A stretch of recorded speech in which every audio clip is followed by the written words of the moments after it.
We're convening a regular meeting of the Hollister City Council. Meeting is now called to order. It is 6:30 p.m. Councilmember Burns, could you lead us in the Pledge of Allegiance? Yes, thank you, Mayor. We're ready to begin. I pledge allegiance to the flag of the United States of America and to the republic for which it stands, one nation, under God, indivisible, with liberty and justice for all. City Attorney, do we have any reportable action from closed session? Nothing to report, Mayor and Council. Okay. Well, we're going to do some special orders of the day. First, we have a child care provider proclamation. We don't have anyone here to receive it. It's going to be delivered later, but I'll just read it very quickly. Honoring Provider Appreciation Day, whereas childcare has provided a safe, nurturing place for the enrichment and development of millions of children nationwide and is a vital force in our economy, and whereas the COVID-19 pandemic illuminated how indispensable childcare providers are for the well-being and economic security of Hollister's young children, families, and communities, and whereas the City of Hollister recognizes that childcare has been and continues to be a lifeline for families, communities, and the economy. Now, therefore, I, Mayor Casey, Mayor of Hollister, do hereby proclaim May 10th, 2024, as Provider Appreciation Day in the City of Hollister and urge all citizens to recognize childcare providers for their important work and how valuable they are for our communities. And now we have an Indigenous Women Awareness Proclamation. Elvira, did you want to come down and all?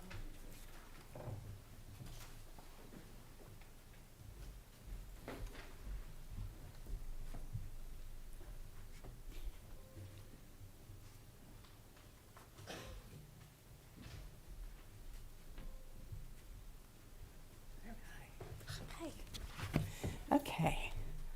Declaring May as Missing and Murdered Indigenous Women and Girls Month and recognizing May 5th as Missing and Murdered Indigenous Women and Girls Awareness Day. Whereas the Red Dress Project has brought international attention to the issue of missing and murdered Indigenous women and girls through the powerful symbol of red dresses representing the absence of these women and girls. And whereas the red dress is a sacred symbol that evokes the lifeblood connection between all individuals and serves as a visual reminder of the hundreds, perhaps thousands of North American Indigenous women and girls who have been murdered or disappeared over the past decades. And whereas the haunting presence of the red dress in public spaces serves as a poignant reminder and a call to action to address the prevalent violence against Indigenous women and girls.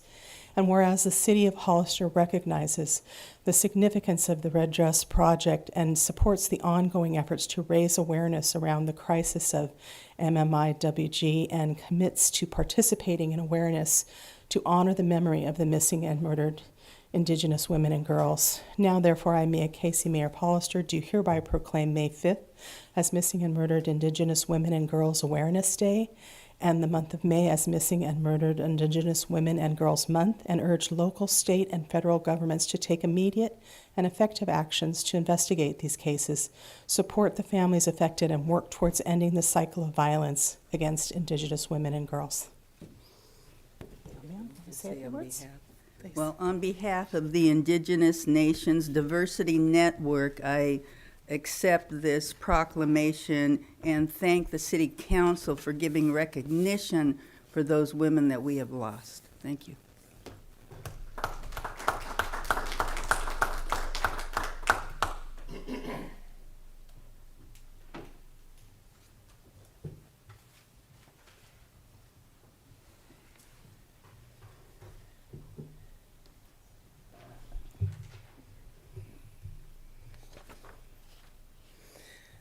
All right, I'm going to move on to public input. This is the time for anyone in the audience to speak on any item not on the agenda and within the subject matter jurisdiction of the council. Speaker cards are available in the lobby and are to be completed and given to the city clerk before speaking.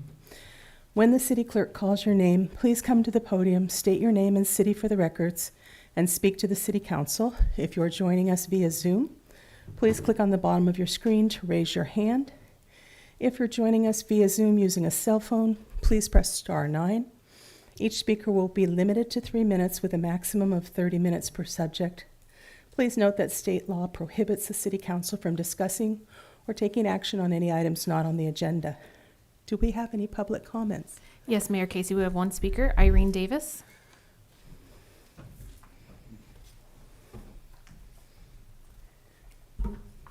Good evening. My name is Irene Davis, and I'm here tonight representing a new destination marketing organization. We are called Visit San Benito County, and we will be promoting tourism in the entire county. We would like to be put on your agenda for the next available meeting so that we can make a formal presentation and request some funding for our group. We're a nonprofit 501c6 organization, and we started in the fall after the Bonito Link listening sessions. I went to one on agritourism, and there were quite a few people there, and Michelle from the chamber was also there, and she said that the chamber can't take on tourism anymore. They have to focus on membership. So that kind of gave the green light to a lot of us to go ahead and form a group. So we've been meeting since November. We're a legal entity, and we're really excited and ready to get going, and we hope that we can tell you more about it when we're on your agenda. Thank you. Thank you. Mayor Casey, we have another person who's raised their hand, Barry Gall.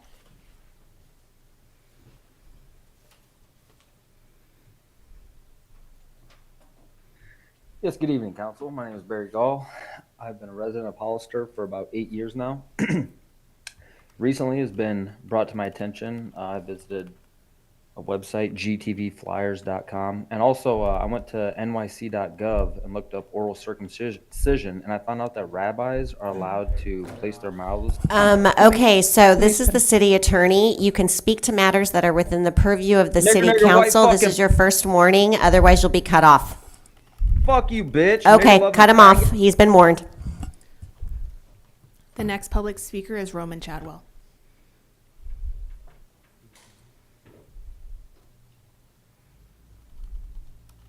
Roman Chadwell here. Can you hear me? Yes, we can hear you.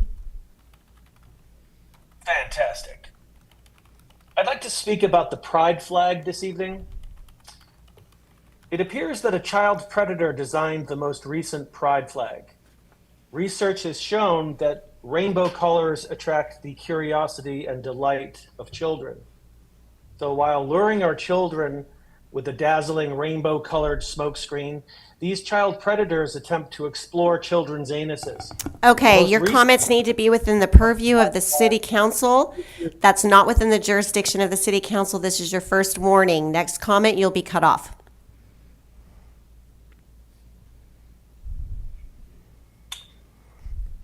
Okay, thank you. The most recent iteration of the pride flag features an umbrella anus, clearly Okay, ruined that's and it. Cut him off. prolapsed. Thank you, city clerk. Those are all the public comments. All right. All right. So we're going to move on to the consent agenda. Do any members of council have brief questions or comments on consent? Madam Mayor, Yes, Vice Mayor. can I pull item 9.4? 9.4.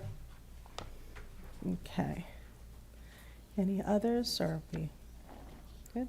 All right, then can I get, do we have public comment on the consent agenda? Yes, Mayor Casey, we have several public comments on consent agenda items. The first person is Devin Pack, to be followed by Clark Stone. Okay.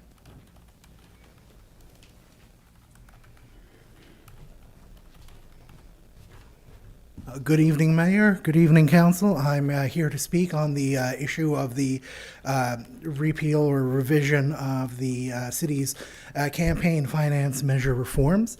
I have been a long-term advocate with, various groups fighting against Citizens United and, in particular groups. Mostly I'd like to cite from Common Cause's recent study of California municipalities. Right now, Hollister is sort of in the minority of municipalities, the 28% that have limits lower than the state's limit. What I would like to suggest is that right now there's a major loophole which is on self-funding that exists. What we're dealing with is a problem that the current cap on contributions is so low as to discourage participation in the electoral process by citizens and by public employees who, feel discouraged or chilled by the disclosure effect. We also have the problem of the present ordinance does not really have an enforcement mechanism or enforcement funding, really, to ensure enforcement of the present campaign finance ordinances. But, what I would like to advocate for future consideration in campaign finance reform is moving towards possibly following the model of the city of Oakland in terms of developing a program for public funding of public elections. That's one where candidates are reimbursed for campaign expenditures in exchange for their pledge to not take independent expenditures or contributions, similar to what the city of Portland, Oregon has.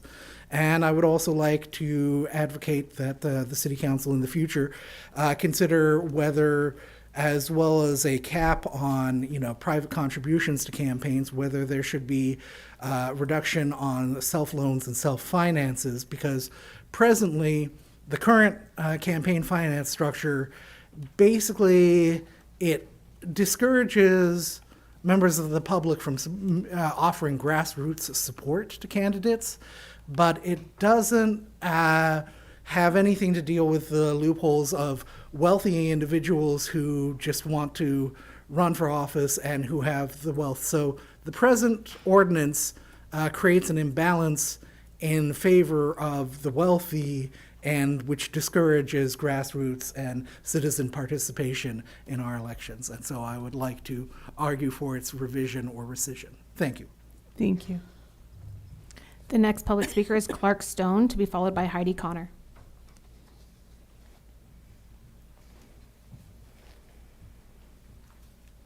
Good evening, Mayor and City Council. My name is Clark Stone. I reside in Piscenes. I'm here this evening to express my support for the rescission of Resolution 2021-129. As the previous speaker pointed out, this resolution unfairly burdens candidates who are unable to self-fund campaigns and who rely upon individual campaign contributions. In fact, it's done so to the point that it's discouraged individuals from seeking elected office in Hollister. The current resolution also effectively discourages individuals from participating to the extent they desire in financially supporting the candidate of their choice, in that they are limited to a maximum donation of only $250 to any candidate or issue. Conversely, the current resolution provides a significant and unfair advantage to those who are financially able to self-fund their own campaigns, in that they are not required to document and report a large number of small campaign contributions. By rescinding Resolution 2021-129, you will encourage more Hollister residents to run for political office, regardless of the financial resources they have to self-fund their campaigns. You will also encourage their supporters to participate to the fullest extent they desire in financially supporting the candidate of their choice. Both of these results from the rescission will provide Hollister with a more active and participatory political process. For these reasons, I encourage you to rescind Resolution 2021-129. Thank you. Thank you. The next public speaker is Heidi Connor, to be followed by Elvira Zaragoza Robinson. Good evening. I thought it would be good to hear from an actual campaign treasurer. My background is also as a CFO, COO of a global security company. I'm treasurer currently at St. Luke's Church, and I really believe in transparency, accuracy, and honesty. So as on the ground treasurer for a campaign, I saw contributions from $1 to $250. We spent a lot of time in the public at farmers markets and the fair, and people would come up and say, oh, I'd like to give $10. And I had to say, well, give me your employer, give me your address, give me all your details, and I'll take your $10. It was basically, they were very discouraged at having to give up so much personal information for as little as $1. Some of our donors were students, interns, city and county employees. And just to reiterate this is not the case in Morgan Hill. This is not the case in Gilroy. This is not the case in Salinas. This is not the case in San Juan Bautista. All of those follow the state guidelines for FPCC Treasury.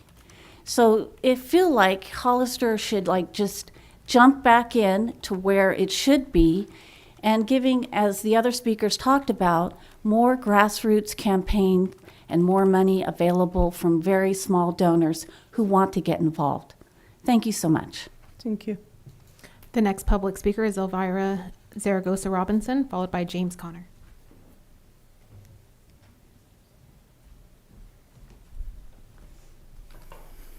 Good evening again.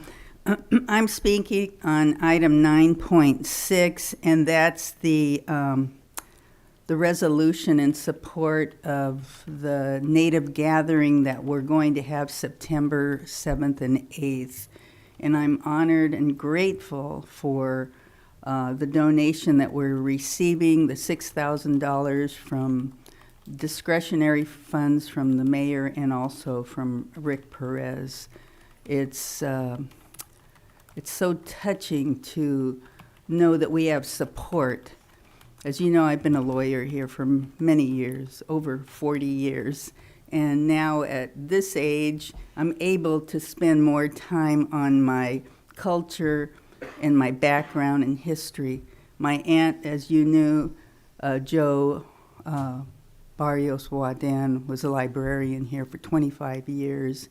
And she instilled in me that pride to keep in our culture. She studied it, she did our genealogy, and she always wanted us to remember our pride. She helped start the honoring of the elders, which is at Mount Madonna, that's been there for 35 years. And I worked many years with Laney and Sonny Reyna on the Indian market that was in San Juan for many years. And so now what we wanted is something here in Hollister, in our area, in our park. And so we're planning to have this beautiful event September 7th and 8th. We're going to bring tribes here. We're going to bring culture, art, classes for kids. And thank you so much for the support. Thank you. Make it free for the community. And it's free for the community. The next public speaker is James Connor, followed by Leslie Austin. Okay. The next public speaker is Leslie Austin.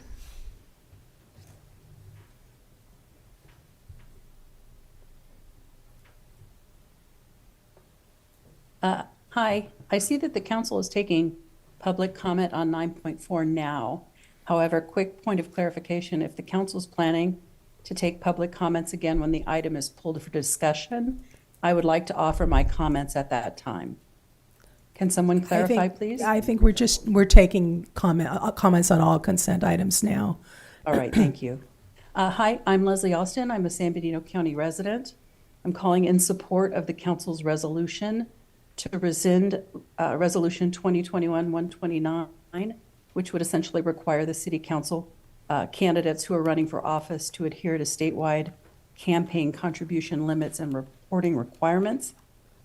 I want to start by saying I acknowledge that this is a complex issue and share with the council some of the concerns that I'm hearing. First, I think most of us agree that fairness is, in our electoral process, really has to be a guiding principle. I think that the current framework fosters an uneven playing field where wealthier candidates, some who self-fund, and incumbents with more robust donor networks hold an unfair advantage over other candidates that don't have these resources. I think that that imbalance stifles the voices of those who lack financial privilege. And balancing fairness for all candidates is important while also preventing undue influence from large donors. I think both of those things are essential. In addition, I think the absence of an enforcement mechanism in the current ordinance is a valid concern. Without enforcement, regulations are just like suggestions, really. I think it's important for the council to strengthen their enforcement mechanisms. I think that should be a priority to ensure compliance with campaign finance regulations. Additionally, I think exploring options, as Devin mentioned earlier in his comments, for public funding of campaigns could further level the playing field and reduce the influence of money in politics. I think we should also recognize the administrative burden placed on the city clerk to manage and coordinate reporting, especially the reporting of every single dollar that's contributed. I think that demands a significant amount of time and resources from the city, and streamlining those processes would be not just a matter of convenience, really, but also a fundamental necessity for upholding transparency and accountability. With the last 20 seconds left, I guess I will say that in conclusion, I think there are a lot of valid concerns about the current campaign finance regulations, and until such a time as a public funding option is available to candidates, I think the council should rescind the resolution. Thank you. Thank you. And those are all the public comments for the consent agenda items. Okay, then if I could get a motion to approve the remainder of the consent agenda. So moved. Second. All those in favor? Yes. Aye. Yes. Yes. All those opposed, so 5-0. Okay. So we're going to go back then to the item pulled, which is 9.4, adopt a resolution rescinding resolution number 2021-129, provisions regarding campaign finance reform. Vice Mayor, you pulled this item. Did you have comments? Yeah. Thank you so much, Madam Mayor. I keep forgetting, who was the one that had asked for this item to be on? Do you remember, City Clerk? I'm sorry, I'm not sure. I don't have it in front of me. I do believe it might have come from a member of the public and then was brought up by Councilmember Morales. That's based on my recollection. That's what I remember as well. Thank you. So lots of problems here. Number one, everybody that just spoke is everybody that knows what's going on here knows that they're very favorable towards the mayor, including the mayor's campaign treasurer, I believe was the name. The campaign treasurer's husband was on the list of speakers that are asking to speak on this. The problem is that this campaign finance reform was approved by the previous council, including some of the members sitting up here today, so that we can have transparency and truth to who is actually donating to your campaign. And I think it's a bit ironic that the person that was the one that returned money is the one that's having the people come and speak, including her campaign manager today. So some truths. If you report every single dollar that's given to you, then the public will know who's giving you money. Some truths. When this is rescinded, anything under $99 would not have to be reported. Some truths. Before this was a policy, there was thousands of dollars bundled, all under $99, and given to people who were pro-development. Some truths. Some of those were given to the mayor unknowingly, according to the mayor, from Anderson Homes, from the Lee subdivision, from a number of different developers. Some truths. There are people like the campaign treasurer saying online that that money was all given back. Not true. That is untrue. There's a number of developers that did donate that the money was not given back. Another truth, the money was donated, held on to for several months, and returned after the campaign. It's my opinion that the money was returned because it doesn't look good when you take money from Anderson Homes. And it's my opinion that some of the other money was returned so that there was no conflict of interest when this person took office and they could vote in favor of their projects. But not all of the money from the developers was returned. That's considered a loan, not returning checks that were mailed over to you. It's obvious that I don't have the support here to stop rescinding this policy. I think it's a good thing for Hollister. It's a good thing for our county. It would be a great thing for our state and the entire country to let people know who is donating to your campaigns, because I'm all about that, truth and transparency. Thank you. Councilmember Burns. Thank you, Mayor. So I was one of the original council members that voted to move this forward. I've heard the arguments pro and con. I am going to support rescinding it.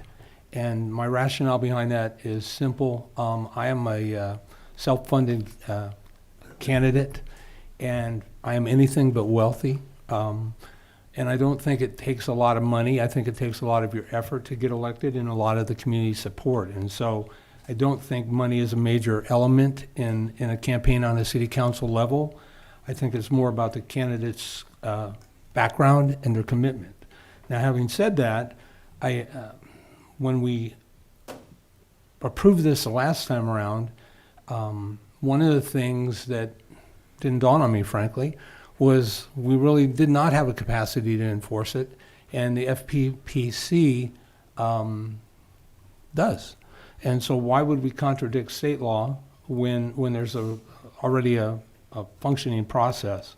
I did also hear one of the comments about how maybe as a city we should move to try and find ways to help people fund their candidacy. And I want to clarify, City Clerk, remind me, I believe this council maybe a month or two ago did actually pass a resolution to cover the cost for a candidate statement, which is significant, as I recall, because I paid it out of my pocket. And so I would like to hear the city clerk's update on that for those who are in attendance or are online. Yes, Councilmember Burns, I believe it was on April 2nd of this year that the council adopted a resolution that the city would fund candidate statements for all qualified candidates for the city council and also for treasurer. I did speak with the registrar of voters today, in fact, to remind them of that. And my recollection is that the estimate for the districts is around 500, a little over that, and then more so for the citywide seat of the mayor. Thank you for updating us all. I appreciate that. I think that this council is receptive, and I've heard what the community has said, and I'm going to support rescinding this because it's the right thing to do. Thank you. Councilmember Perez, anything? We create too much work for our staff when we already have a system in place. To me, this that I also voted on, this was in the beginning of our tenure, wasn't it, Mr. Burns, Councilman? Yeah, there was a lot of learning curves that we were going through. Thank you to the former staff. Anyways, it doesn't make sense. It's like, well, how can someone, I mean, I paid my own money too, but it's like, it only makes it fair. That's why we did pass the statement to get the cost, what was it? To get that paid for by the city by getting your signatures. I forgot the name of it. But you know what, it's things like that that is gonna make people, there's gonna help to make people want to come and get up here.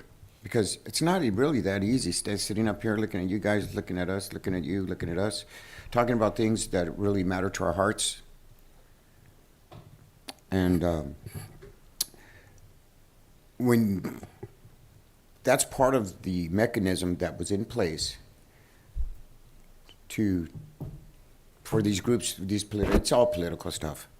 This is just basic common sense. Someone else is doing it. Why do we need to do it? And as far as being transparent, does anyone go to the store anymore and pay less than $99? You know, it's like, really? You know, what is the dollar value compared now to back 20 years ago? It's ridiculous, insane. It was meant just to slow down the people that can't afford it. It must go. Councilmember Morales. Thank you. I think my colleagues have said everything. I think for me, it's truly about enforcement. You know, when you have candidates that are sending out multiple mailers at $5,000 each, and they're only reporting $250, there's a disconnect. And so the mechanism for enforcement isn't through the city and through the city clerk. It needs to be done through the FPPC and through the state. So that's all. Okay. Anything further? So it was said earlier about how receiving money from developers. And it's like, so does that mean we can only receive money from people that are against the growth? Because that's not fair either. So how do you tilt that scale where it's fair? $99 on up, everybody knows where it's at. You know, if you ask me, if I take your $99 and some take it from you, and you over here want to know where I get it from, here you can look at my records. This council is open, transparent, and we're just doing good moves for our city, and this is one of them. Thank you. So I have a couple of things to add. I agree with what my colleagues have said, but for me, campaign finance, it's really an honor system. It is difficult to really know what a candidate is getting and what they're spending. We did see in a recent election someone who claimed to only spend this much and yet sent out 15 mailers. So there's a disconnect, as was said.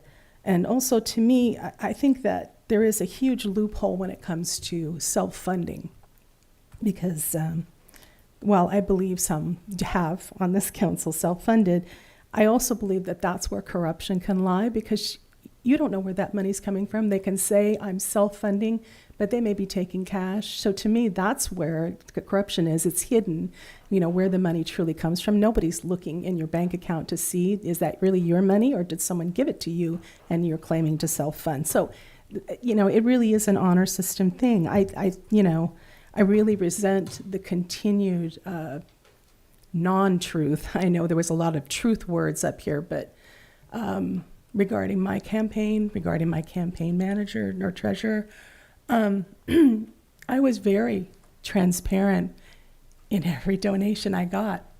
And simply because a couple of families that were developers donated to me doesn't make me corrupt, doesn't make me evil. If I kept the money and went off and voted whatever, but I didn't do that. I did exactly what the Fair Political Practices Commission says to do. If you get funds in that could be a conflict of interest, give them back. And I did so, and I did it within 2 weeks. But the rhetoric I've had to deal with is, your entire campaign is funded by developers. Well, when that was proven to be not true, then it went on to, you've taken thousands and thousands of dollars from developers. Well, also not true. $495 and $750 does not equal thousands and thousands of dollars. So another not truth. So, I've had to deal with that for a year now. And I made the comment in the last time we discussed this, that the potential for witch hunt, when you pull out and say, look at this donation, but then you sort of neglect to say that money was given back, or you qualify and say, oh, it's a loan or something else.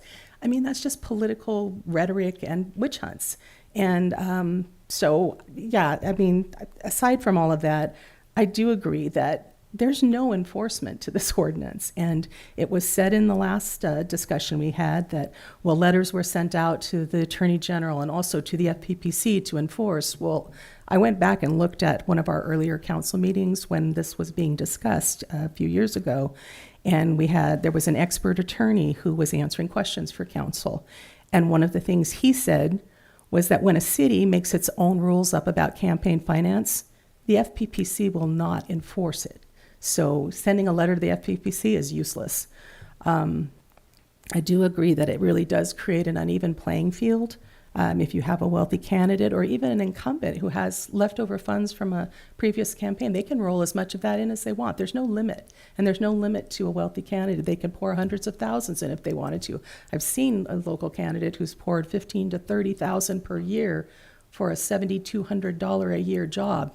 Go figure that. But so there's a lot we could say about this, but really it has no enforcement. We have a state commission that does enforce and will even fine people if they don't properly report.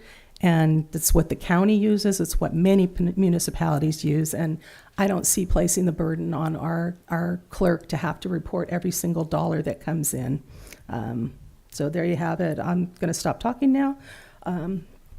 But I'd like to know, is there, are we taking a motion on this? I'd like to make a moved. motion to approve. Madam Is there Mayor, a sec? Second. can we get a roll call, please? Sure. Thank you. Can we take a roll call, please? Councilmember Perez, Yes. Vice Mayor Resendez, No. Councilmember Morales, Yes. Councilmember Burns, Yes. and Mayor Casey. Yes. Motion passes 4-1 with Vice Mayor Resendez dissenting. Thank you. All right. Thank you. All right, we're going to move on to our public hearing, adopting a resolution for the 2024 weed abatement program. And can we get the staff report?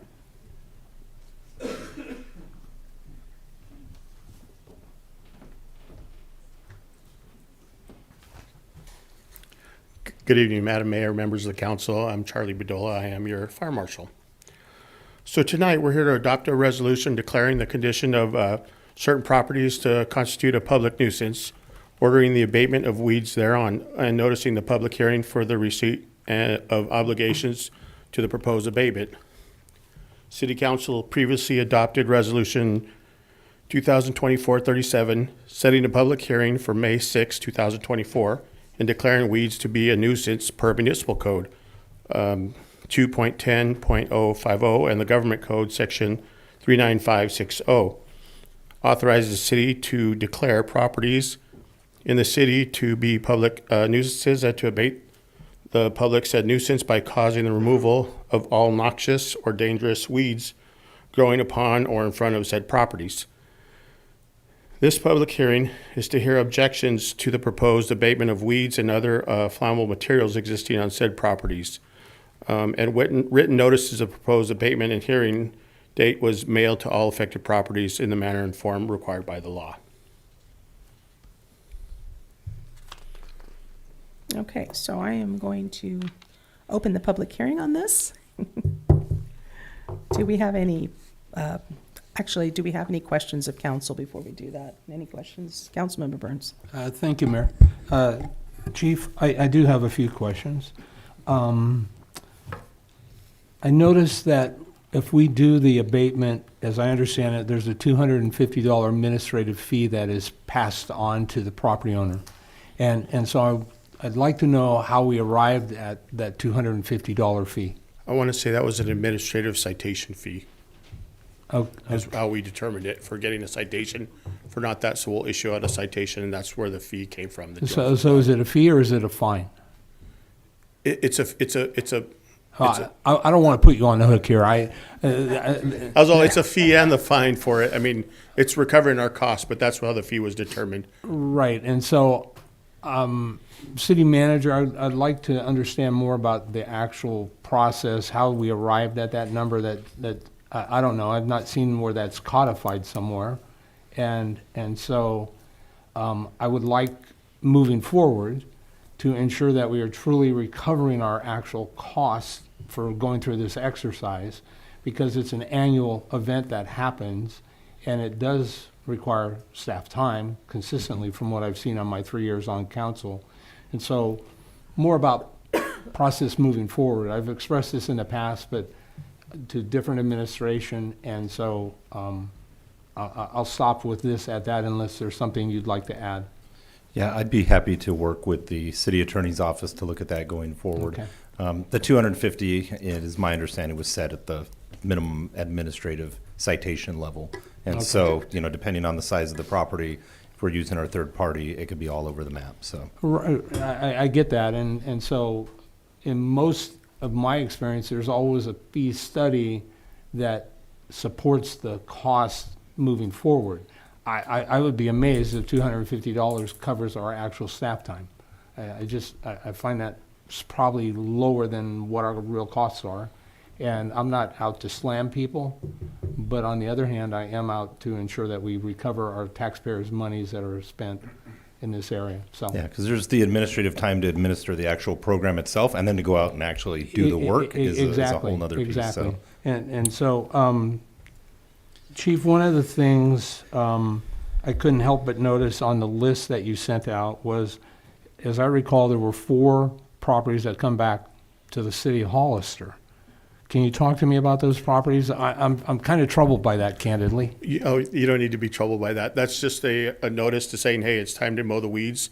So we mail them out to everybody, including ourselves. And it just reminds us, hey, if we're going to be enforcing this, let's make sure our weeds are taken care of too. So we're totally taken off of that. Everyone that's all complied with that, and we've complied with that, everyone goes off that. So it's just a notice. And I can take it off, but we're treating the public just as we're treating ourselves. And I truly appreciate that. My concern is we should, you said it better than I'm going to, but if we're going to hold others accountable, I think we need to hold ourselves accountable first. Now, I'm a little concerned that we have to send ourselves a notice to remind ourselves to do what we do every year. And so, I'm sorry, City Manager, I'll be quiet. No, go ahead. No, I had the same question of the chief in agenda review, and it's my understanding as well is that this is a vacant property list throughout the community as well, and so that they're noticed, and then there's a secondary review to see which ones have been addressed. Our properties that are on here, it is my understanding, have been addressed even as of this date, like the site over the Leatherback site and those sites. Those have been covered. So the list is off of a vacant property list. I had the same concerns as Okay, all right, thanks. Also, Chief, it feels to me like there's a number of these properties that seemed, I've seen this list now for the third time, and it seems like they're all frequent flyers. And so how do we get out of the weed abatement threatening business and just have people do what they should do to be good stewards of their property? Again, I know this takes time. I know we have folks to do this kind of work, but I'd really like to see us out of this, and I understand it's a public safety matter.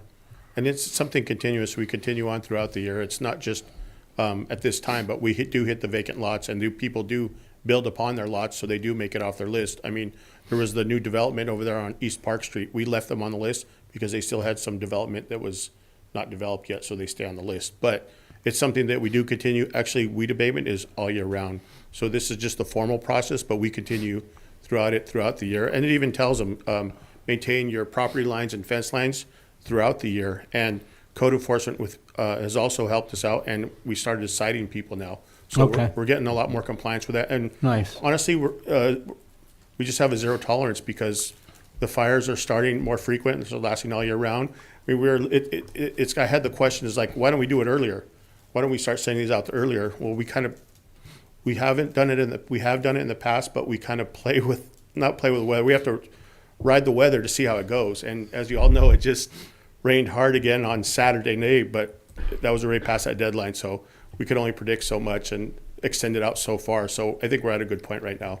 Right, and then I guess my final question is, I see when I drive down Hillcrest, often where the fields have been mowed and are in compliance, but it looks like, is there an emphasis on the handwork? Because it's pretty easy in comparison, but other places I'm aware of, they're kind of stickler for the handwork too, because, you know, sometimes you can see the perimeters and they're still surrounded by 5-foot tall weeds. And it says it right in the note that we do, hey, you take care of this. So now what we're doing is we're sending our contractor out there, and if they're doing it, then they're getting the lien on their property if they don't pay that. So, and then we do it throughout the whole county. So within the city limits in the county, like Hillcrest, when you go up there, the 1510 area, around that area. So we're working with the county. There's some county property in there. We work with the homeowners that are out there. So county residents within the city sphere also got some letters saying, hey, we need you to mow your weeds. And then if they don't, then we're working with code enforcement. And we mailed out those letters to code enforcement. So now we can come back and declare them a nuisance and then go through the process like we're doing right here for the county. Super. Thank you, Chief. I didn't mean to put you on the spot. No, it's okay. Thank you. You always Thank have you, good questions. Any other questions or? Okay. So we opened the hearing. Do we have any public comment on this item? Mayor Casey, there are no public comments for this item. All right, then I'm going to close the public hearing. So is there any further discussion or deliberation on this item? Okay, then can I get a motion to approve? So moved. Second. All those in favor? Yes. Aye. Yes. All right, motion carries 5-0. Thank you. We're going to move on to council business. 11.1 Memorial Drive Improvements Update. Let me get the staff report. Good evening, Mayor, council members. William Vi, Public Works Director. This item is an informational item concerning Memorial Drive. As you remember, we brought this item to council. I don't know if I even put the date in there. A few meetings ago. February 20th. February 20th. Thank you. Yep, there it is right there in my staff report. At that meeting, there was some information that I was not aware of, and I didn't ask my staff member who was here to assist me. So afterwards, we became aware that there were already 2 public outreach meetings concerning Memorial Drive and some traffic safety, pedestrian safety, bicycle safety concerns and improvements. We did hold another public outreach event at Sunny Slope School in coordination with the vice principal. And we mailed out mailers. The vice principal notified the parents of all of the students that go there. Everybody had an opportunity excuse me, to attend this meeting. We held a meeting on March 22nd, I believe. I have the flyer here. March 22nd, there were about 18 attendees at that meeting. And at that meeting, what we did was at both of the prior meetings, the consensus was option number 1 of the 3 options that we gave at the prior presentation here at the council. And the consensus was to go with option 1, which was the road diet, the lane diets, the improved safety crosswalks. So what we presented at this 3rd meeting was that option, and to see if those in attendance were still in agreement that was probably, if they wanted to go with that option moving forward. There were 18 I'm going to get right to it so I have the correct number. There were 18 members of the public in attendance, and everybody agreed that they wanted to move forward with the option number 1. Might as well use the presentation that we have right here, huh? Mm-hmm. So here's alternative number 1, which improves the crosswalks at Sunny Slope Road and adds bike lanes, narrows down to 1 traffic lane with a turn lane. The Verdun crosswalk is an added crosswalk across Memorial, and that has the rapid flashing beacons, the flashing lights underneath the pedestrian signs. It has the bulb outs for the pedestrians to have a shorter area to cross right there at Verdun. And as we go down, there's another crosswalk at the future pedestrian connection to Marine Drive. And that has the bulb outs too and the rapid flashing beacons. As you can see, there's 1 traffic lane in each direction with the left turn lane in the middle. And then there's a bike lane with, I think it's a 2-foot wide separation between the vehicle lane and the bike lane. And then there's actually parking along both sides of Memorial Drive. There is another crosswalk. I didn't put it in this presentation. There is another crosswalk a little bit further to the south that looks just like this one, and then an improvement to the crosswalk at Hillcrest. There's currently no crosswalk on the west crossing of Hillcrest going north and south. There's no crosswalk there. That's going to be in these plans to add a crosswalk there, so that's already a 4-way stop. So we'll have 4 crosswalks crossing each direction on the intersection there. So alternative number 1, the estimate cost is about $1.3 million. And that concludes my presentation, but I am here for any questions, and I have our acting city engineer here for any help if I may need it. Do we have any questions? Or? If I may just add a little context to William's presentation before the question, if I may. When we had brought other road projects back before you, this was something that you had asked us to look at and handle relatively quickly. And so there was the request to put in speed humps in that area, which was done shortly thereafter. speed cushions, which have been installed. There's a process to get them installed, but we have ordered them, have them on hand, and are working through that process. And then to go to that third option, which was around $550,000, with the ultimate goal of getting to this option. With your direction this evening, it would be either include this in the bid package that we are putting out. If you do not want to include this or want to make future changes, we would be going forward with our bids of the other roads that you had already given us direction on. So I wanted to make sure we had that context of why this item is back and what our next steps are. Councilmember Burns, you had questions. I do, Mayor. Thank you. So first of all, thank you. I'm so pleased by the community outreach effort again. I was not aware of the previous efforts, but 18, even though it's a small number, it feels really big because it's 18 of the right people.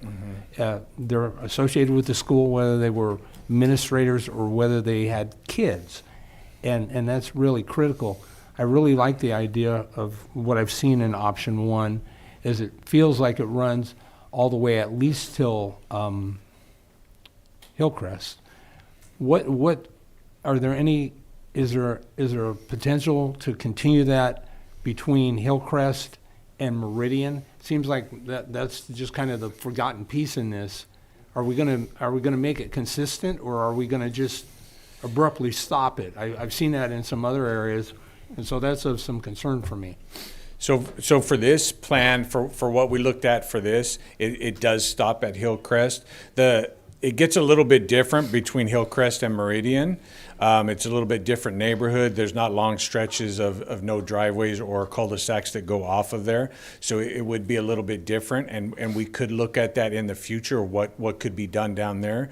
There were also some questions and comments from the group that did attend the meeting about south of Sunny Slope. What would we do down there? And they had some concerns. But we did just focus just for this to speed up the process so that we can get something done for pedestrian safety in that area and include it with these 2024 road rehabs. That was our goal for this one, but we could definitely look at that in the future to continue this both north and south.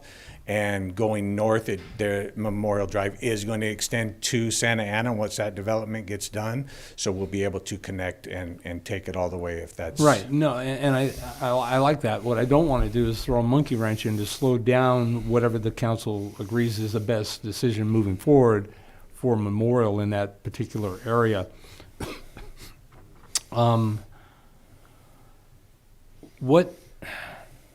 first of all, thank you again for the traffic calming measures. That you guys are amazing. You got those things up very quickly. I was expected to hear a lot of complaints. Maybe other members on the council have. I've not heard any, and so I think it was the right move.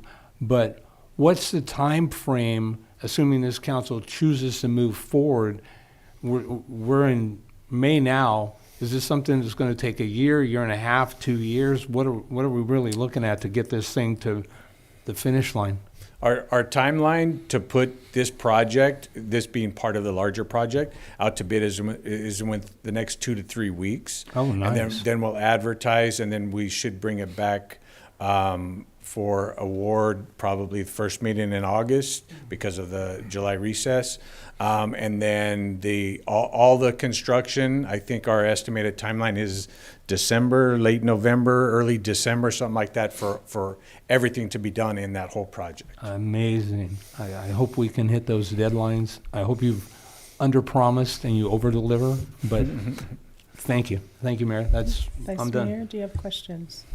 Yes, thank you. Can you go back to the slide of, can you go back to a few slides? I think Sure. Brandon, is that what it's called? I'm just wondering, Mark, why is there, one more back, please. Why is there a bulb out on the side of the school but not on the other side? Is it because it's on the corner? Yeah, I believe it has to do with the curb return, so that we wanted to make sure we had it on the where there is no curb return on the school side, but not on the other side. Okay. Yeah. And then is it budgeted for this budget year cycle, or is it for the upcoming one? It will be for in the next cycle.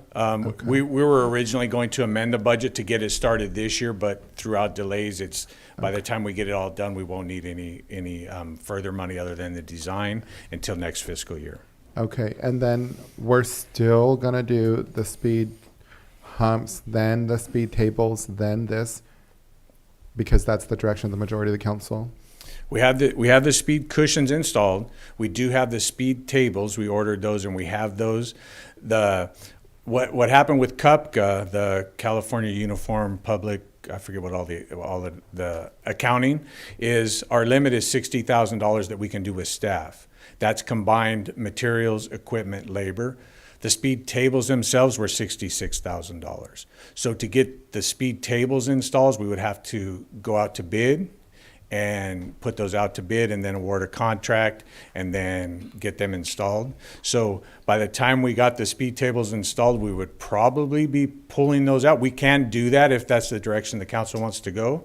But by the time we got that done and those installed, we would probably be taking them out to do this. So part of the direction, if I'm hearing you correctly, it'd be more efficient just to leave the speed humps in there now, move forward, put it out to bid, put it in the budget, and not move forward with the speed tables after all? That would be my recommendation. Okay. Yes. And then we would have the speed tables if the need arises somewhere else where they make sense, we would have them. They're the same style as the speed cushions, just longer, so they can be installed on any street if at some point in the future we wanted to. And then I would imagine when we do the improvements, we're going to take out the speed humps. Yes, correct. Got it. Okay, thank you. Two other questions. I have just a couple. Well, first, I just wanted to make one comment. I know you put February 20th was when this was on the agenda, and I think it got re-agendized because we actually spoke about it on February 5th meeting. And then it got re-agendized on the 20th, and then we pulled it, yanked it. So my question is, okay, so when we did have that meeting, we had 3 things presented to us, and I think council actually gave direction. We wanted to do something right away. We were concerned, so the speed humps came into play. But alternative 3 was, I think the flashing stop light, whatever, had been the direction that council gave. And we actually had speakers, including, I think, the principal, saying that they liked that option. But now I'm hearing you say that because there were previous meetings where they talked about alternative 1, when you did this meeting, you didn't present alternative 3, you just said, you guys still want alternative 1. So I feel like there was a little disconnect there. So at that meeting, the ultimate goal that we heard was to get to alternative 1, and with speed of the essence. With alternative 3, it was not engineered yet. Those were concepts. This was another concept. And what William was mentioning, that one of our team members that was here before both William and I were here, was that this plan was all basically engineered. So if you're trying to get to ultimately what it was 3 with try to get to number 1, but we need to do something right away, which was basically speed cushions, speed tables, get to 3, which was 500 and change, and then get to 1. When we have 1 basically engineered versus option 3 not engineered, we would have to go through the engineering process. We would have to pay our engineers to design it. If the goal was to get to number 1, we were already further along on number 1, so it would actually be quicker, and quite honestly, we would be just spending $500,000 to rip it out to put this in.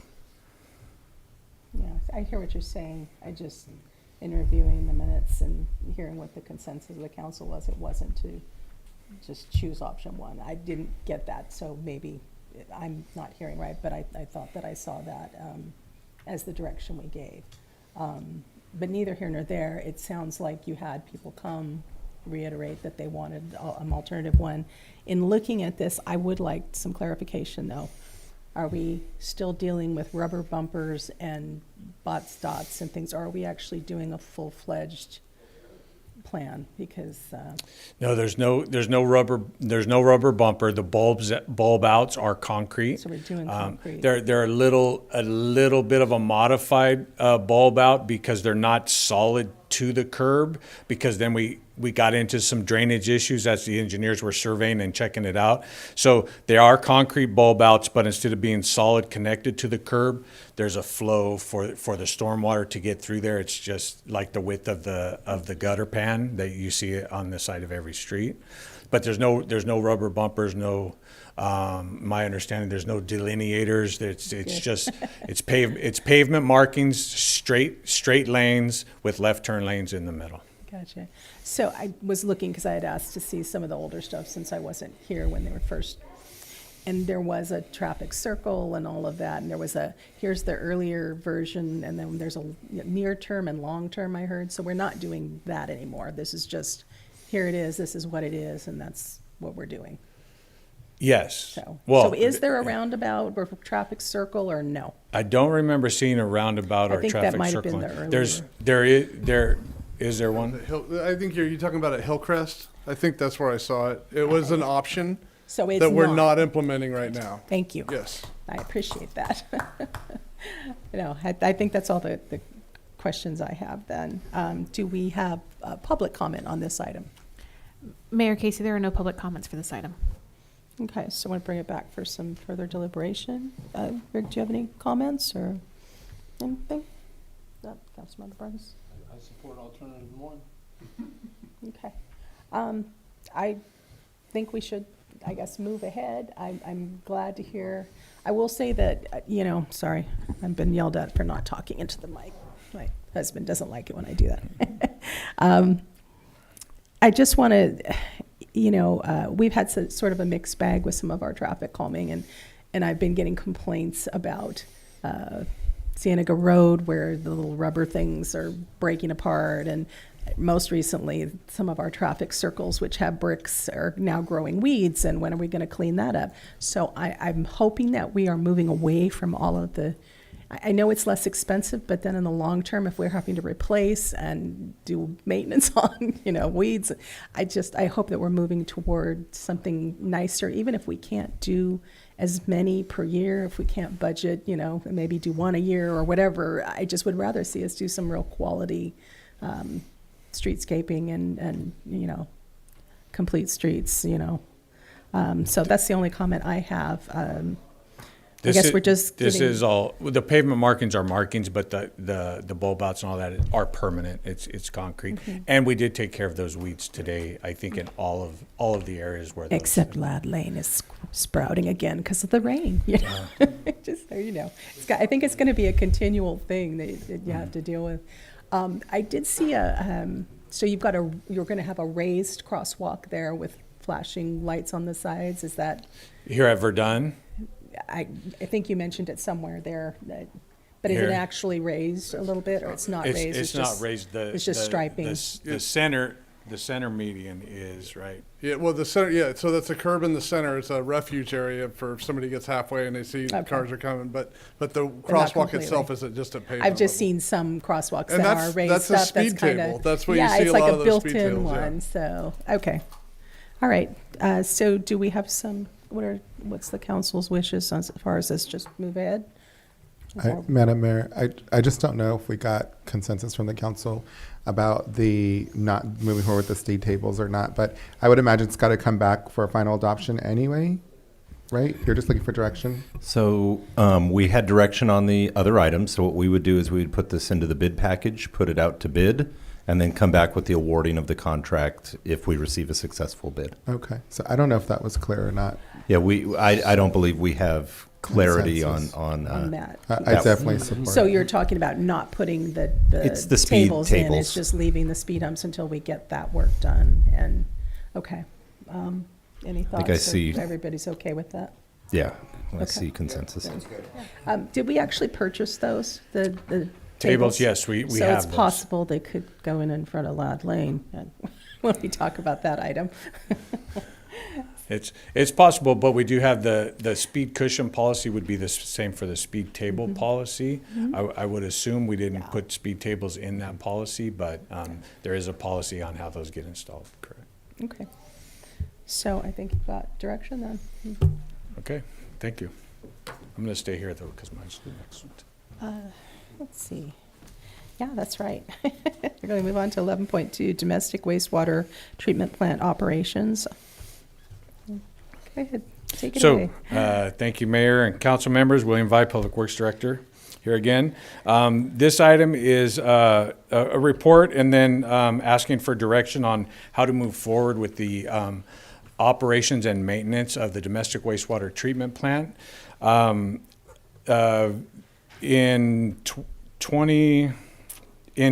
August 2nd, 2024, the current contract with Veolia, I'm going to try to get their name right, Veolia Water West Operating Services, otherwise known as Veolia, their contract expires. The Fifth Amendment to that contract provides for a 1 6-year extension at the option of the city. So that is one option that we could look into. Excuse me. That option would cost an estimated $1.5 million for the annual contract amount for staffing. And what that does is they completely operate the treatment plant for us now. They do all the maintenance, the reporting, the actual operations of the plant itself. Another option that we have would be to operate the plant with city staff. The thing about this option is we currently don't employ anybody who's qualified to operate that plant at any level. It does require a grade 5 operator certificate, which is the highest level that you can get in the state of California, to be the chief operator, and a grade 3 is required to be an operator in charge. And the operator in charge is basically can operate the plant as long as the operator-in-chief is available by telephone or something like that, because the operator-in-chief is responsible for everything that happens out there. We don't have any operators employed with the city. It's difficult to hire a grade 5 in the state of California because they're highly sought after. They have to have a lot of experience, a lot of knowledge. So it's difficult to recruit them, and it takes some time to actually go from an operator in training to a grade 5 to 6 years, if I remember correctly, to get there. But we did run some rough numbers comparing staffing to what Veolia uses out there. We compared to a few cities that have the same types of staff, if I remember correctly. The city of Tracy, I think the city of Watsonville. We kind of compared their staffing, and then we ran the numbers, just rough estimates of what we would pay those operators, and that came out to about $1.1 million to do it with city staff. The third option would be to issue a request for proposals, issue an RFP that we would then get proposals from any companies that wish to operate the plant for us, and then we would go through that entire process. And there is kind of a hybrid other option, maybe option 4 that I didn't put in there. We did have this discussion a few months back about operating it with city staff when I brought up the fact that we didn't have any staff that was qualified to operate it. One other option that could be a possibility is to extend the contract with Veolia, and in that 6-year term, we could hire operators in training, have them employed at the treatment plant and be trained by Veolia staff who are qualified to operate it. And then within that 6 years, hopefully we could get somebody that would stay long enough and move up the process so they would be city staff within 6 years that could operate the plant for us. The recommendation of staff is option 1 at this time, and one of the reasons for that is the contract does expire in August, so we've got about 3 months to get there. If we issue an RFP, that would at least buy us some time to be able to get some more things straightened out, and then build the RFP, make the decision on if we want to issue an RFP or if we do want to hire staff to operate the plant. 6 years seems like a long time, but it goes by very quickly. So that's the recommendation of staff is option 1 to extend the contract with Veolia. Correct. If I could just add, at the end of the 6-year period, the way that the contract is written, we would have to go out to RFP regardless. So if we extend as staff is recommending, we would be bringing that back probably 5 years from now to get the input from that sitting council and go out to full bid, even if there was the desire to go with them the way that the original is written, that we would have to go out. Questions, Vice Mayor? Thank you. I've heard, Mr. City Manager, that this is our hugest asset that we own. Is that correct? Yes. And in your opinion, it sounds like the staff is making a recommendation for option 1. Have you been satisfied with the service that's been provided by the current people that are operating the sewer plant? Since my time in this seat, yes. So you would recommend going with option 1, because regardless, we're going to have to go out for a bid in 5 years either way. That is correct. Thank you. Yes, Councilmember Burns. Thank you. I'm not sure you'll know, but how did the city originally select the current service provider? Was it through an RFP process, or was... It was an RFP process, correct. Okay, and so if we were to go out to bid on this, what's the likelihood we would get other companies that would express interest? I mean, I always think competition's really good, and so any thoughts on that? I mean, is there competition? It seems like I think there is competition out there. There's other companies like Veolia that do operate wastewater treatment plants and water treatment plants and those types of things.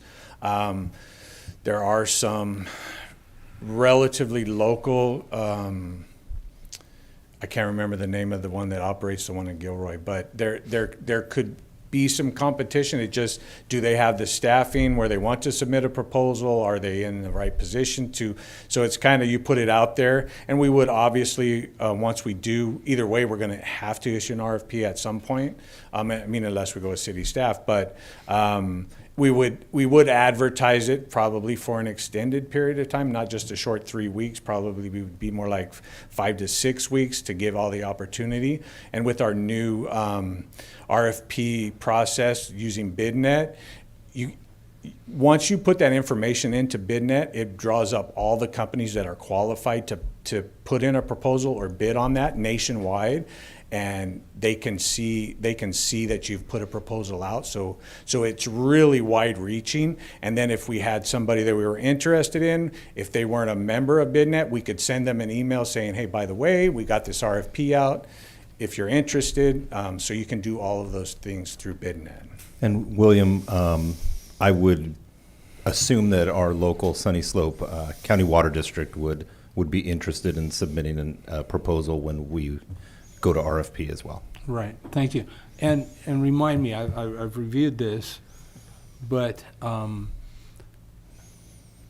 year one of the extension of the contract, or is it next year that the cost is $1.5 million for Veolia to provide the service?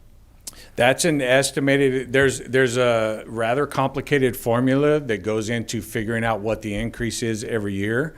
And that happens, if I remember correctly, in August, because that's when the contract started, if I remember right.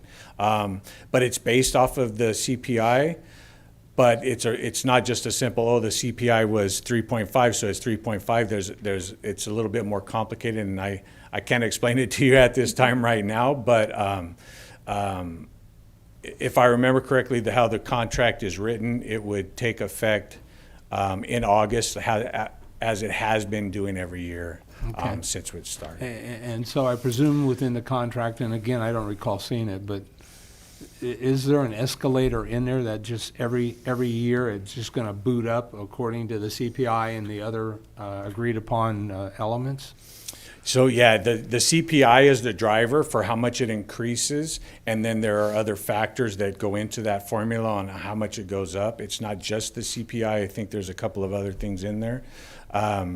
I have a staff member who knows what that calculation is. I just don't happen to know it off the top of my head. But it's driven basically, at least in part, by the CPI. So if the CPI was 0 or a negative, then there wouldn't be as much of an increase because there are other factors, or maybe none at all, just depending on those other factors. And so the current contract still has 2 years to run, or did I hear you say it ends in August? August 2nd of this year. Of this year. Okay. All right. Thank you. Those are my questions for now, Mayor. Any other questions, or? No? Then, do we have any public comment on this? Oh, I'm sorry, Councilmember. Yes, thank you. Thank you, Rolling, from the report. I'm wondering, can we do something like a request for information where you would put it out to see who's even eligible, and maybe do, instead of a 6-year extension, to do a 1 to 2 year to see what the options are? Because sometimes, like you said, that you might not have anyone wanting to bid, or if they are, there's staffing issues or whatever issues. But at least you know what's out there, and then we can make a more informed decision. But allowing that process, so an RFI is kind of like a exploratory options to see, like an eligibility list, who's eligible for this and what would they have to offer. That is an option. However, the way the contract is currently written, it's a one. It was originally 2 5-year extensions, but there was an amendment like 3 or 4 years in, so they took away the 2 options and just said that there's 1 6-year extension. That's the way the contract's written. So we could definitely put out an RFI, but the option of just extending for 1 year or 2 years, that's not the way the contract is written.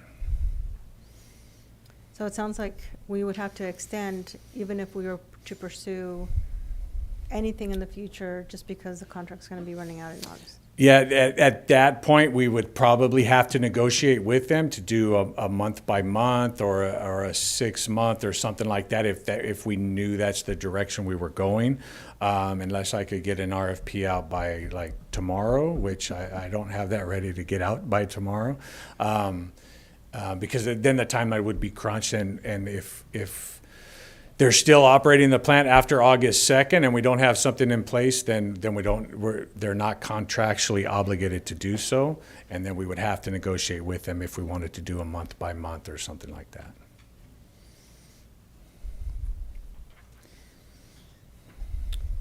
I guess I would have to look at the contract, but usually there's a clause that we can negotiate given like a 30-day notice, renegotiate terms.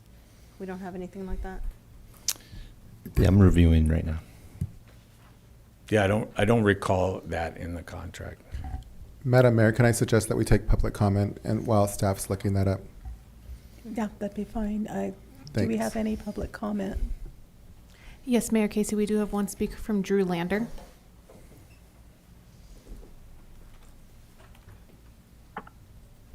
Oh, can you hear me? Yes, Yes, we we can. can hear you. Yeah. So my name is Drew Lander, General Manager for Sunny Slope Water, and I just wanted to just communicate to the council that Sunny Slope supports the city in any way that they choose to go. I have previously given a presentation to the council, and as I mentioned, we are certified to support the staff in any direction they decide to go. Thank you. Thank you. Mayor Casey, those are all the comments for this item. Do we want to have further discussion while he's looking up this evening comments? Yes. If I may, thank you. So thank you for the presentation.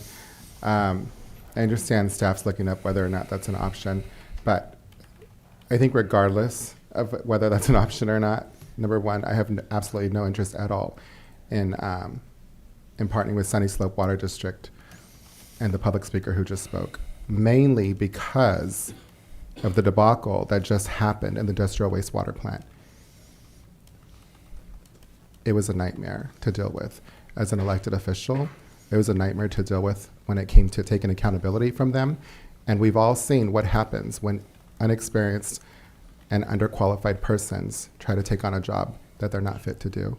So that's a big fat no from me, and I think that there would be a huge public outcry if we were to give away our number one asset to partner with them. on this. It sounds like the direction from you is pretty clear, that regardless of what happens, we probably should go with option number one, extend the contract and put it out to bid in about 5 years. That would be what I would support. Thank you. Councilmember Burns, you have anything? Thank you, Mayor.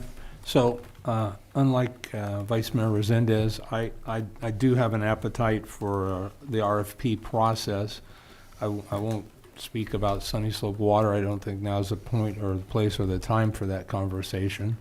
And ultimately, I'm looking for the best deal with the best line of service. I appreciate the city manager's comment that he's been pleased with the service that the current service provider has provided. However, this city manager has been the city manager for less than a year, as I understand it.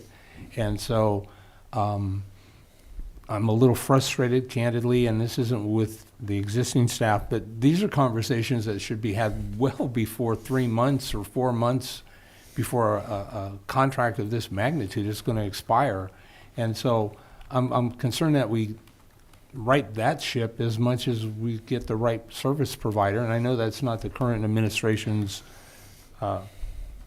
fault, but moving forward, it's kind of like the cannabis conversations where you kind of got to do it, and we certainly have to have a service provider. But my preference, I think, would be to extend the contract but move forward with an RFP process. And I don't necessarily think waiting 6 years to do that is the best decision either. And so I can be persuaded and influenced by the opinions to be expressed. Thank you. Did you have some info, or you still need more time? Yeah, I did not see anything in there. It's pretty much as the written. Public Works Director mentioned. Mary's taken a look as well, but we had reviewed that prior to. Any other comments on this item? Deliberation? No? No. I have a little bit. First, I wanted to say thank you to William, because a couple weeks ago I got to take a tour of the sewer plant, and it was really eye-opening. And I think prior to that, I might have said, yeah, let's go out for an RFP and, competition and get the best deal. But what struck me was meeting the manager, and I'm so sorry I forget his name, but Furman. His level of knowledge and your rapport with him, you guys have a really good relationship, pretty solid. The way you were talking back and forth about the different things, he has a breadth of knowledge of that plant. You guys were talking about the list of items that you've come up with that do need work and will need, and to me, there's this continuity of, having that knowledge, that historical knowledge to get us in better shape, because it seems like things didn't get done before and now we're tackling them. So for me, I kind of switch gears and would say I would support, you seem in favor, and from what I saw, there's a lot of work to do, and I think you'd hit the ground running if you had them still on. But if we start with somebody new, they've got to learn the system, they've got to figure out all the foibles, and I think we would serve ourselves well to extend the contract and then look into the idea of whether to train or to go out on the next go around. So that's my 5 cents for what it's worth. All right, so what's our, we're giving direction here? I'm for option one, Madam Mayor. Okay, we've got you, Councilmember Burns. Any thoughts you want to? I'm still supportive of the RFP process. I think we have more options, but I understand the time constraint, so I'll leave it at that. Okay.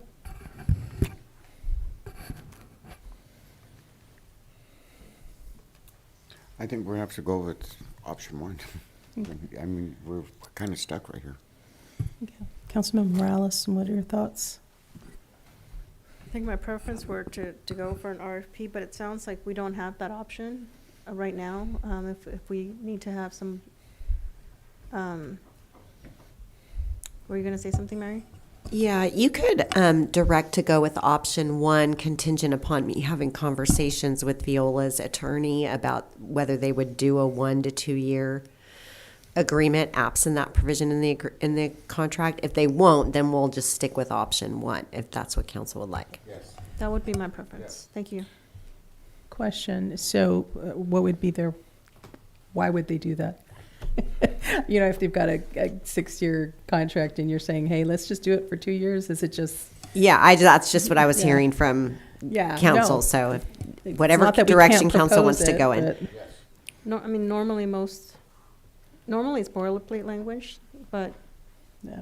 I mean, if we have a good partnership, they would be fine with it. It might be to their favor.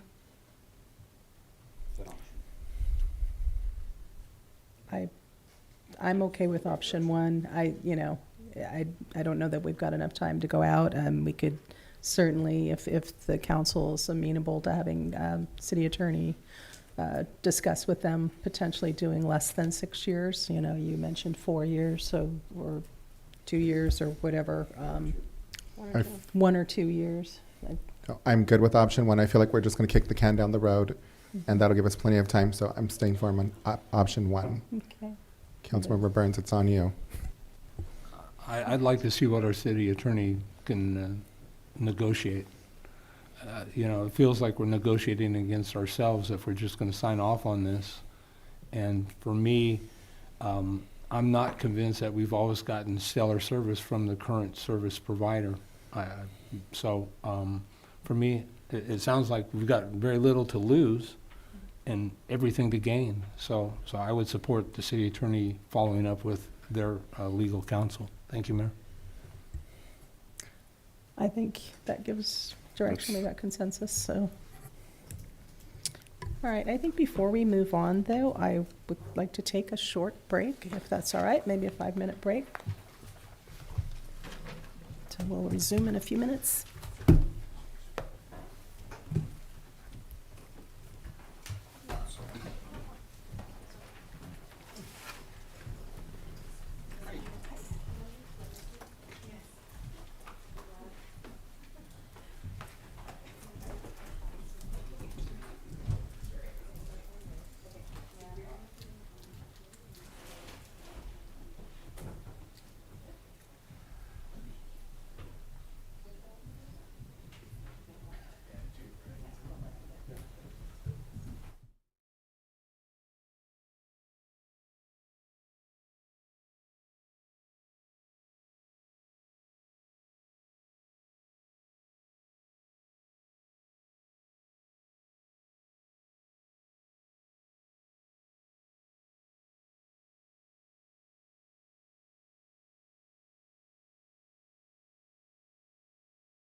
to get started. So we're going to move to item 11.3, presentation and discussion regarding 2023 Fire Department Annual Report and Fire Services contracts with the County of San Benito and City of San Juan Bautista. Chief, can we have the staff report? Madam Mayor, members of the council, good evening again. I am Charlie Bedolla, your fire marshal. So I'm here tonight to present the 2023 annual report. And this report was put together by Chief Dover. He did a fabulous job putting this together, so I want to give him credit where credit is due. Unfortunately, due to a family emergency, he wasn't able to be here. But, you know, our prayers and our positive thoughts are with him. And he just might be on. if I might provide an update, I just got a text that he was able to join on Zoom. So if we have questions, I'll have the fire marshal give the presentation, and then he can jump in remotely if need be. So we really appreciate him being able to hop on this evening. Now the pressure's on. I want to do him proud. I don't mess up his report. And then so after this report, we're going to give the annual report, and we also had direction to bring back an update on the contracts with the County of San Benito and San Juan Bautista. So we thought it would be best to provide this report. This report has been given in front of the Fire Protection Committee that is that consists of two supervisors and then two city council members from both the city of San Juan and the city of Hollister. And so we wanted to provide this, and this is something we want to do annually, obviously. And then we thought it would be a good time to include the contract update because this has a lot of relative information as well. Fire Marshal?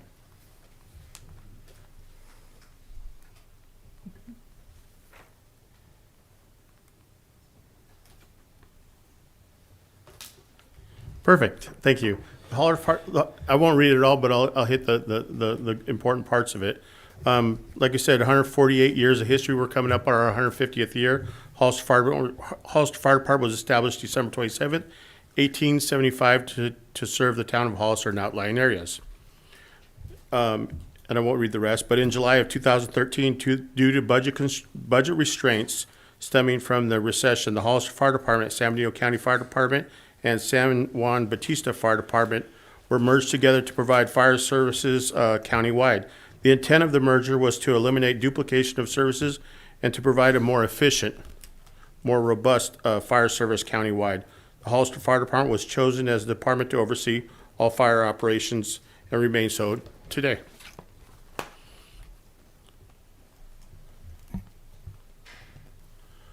This is our mission statement. And I like our mission statement. The Hollister Fire Department is committed to providing the highest level of public safety services for our community in the most efficient manner possible. We will protect lives and property through fire suppression, emergency medical services, rescue, fire prevention, public education. We're committed to the community and value the role each member plays in our organization. All of our lives depend on it. Now, if we look at this first slide shows our 2023-24 fire department budget. And you can see it's broken down into salaries and benefits, which shows 11.6 million. Service and supplies, 844,000. Contractual, 1.2, which is our 911 contract, vehicle leases, plan checks, et cetera, items like that. Capital, which is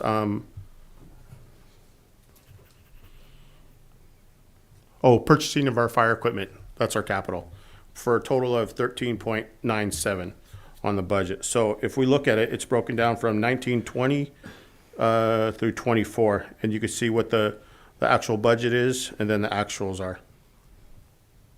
And you can stop me anytime if you have any questions. That's good, thank you. Right here, here's our contributions by jurisdiction. So we have the City Hollister, which shows 74%, 10.3 million. San Benito County, which is about 16%, 2.2 million. San Juan Bautista, 260,000, which is 2%. A fuel reductions grant that we were successful at, that's $677,000. And fees for inspection and cost recovery, which was $463,000, for the total of $13,997,000. The next item right there is calls by jurisdiction. So if you look at it, the Hollister does 59% at $29.96. The county has 37% of the calls at $19.07, and the city of San Juan Bautista has 4% at 186 calls for this last year. So if you look at it, these are the calls since 2016. And if you look at them, City of Hollister was consistent, has been consistent with call volume, probably around 3,000 throughout the whole 10 years that we've been, or 8 years that we ran the study on. If you see San Juan, it gradually went up, but you see which is consistent is the county has consistently been increasing each year, and you can see it as it indicates on the orange that they're continuing to increase in call volume. And if you just look at this is the Hollister call volume per year. That's just broken down line chart right there.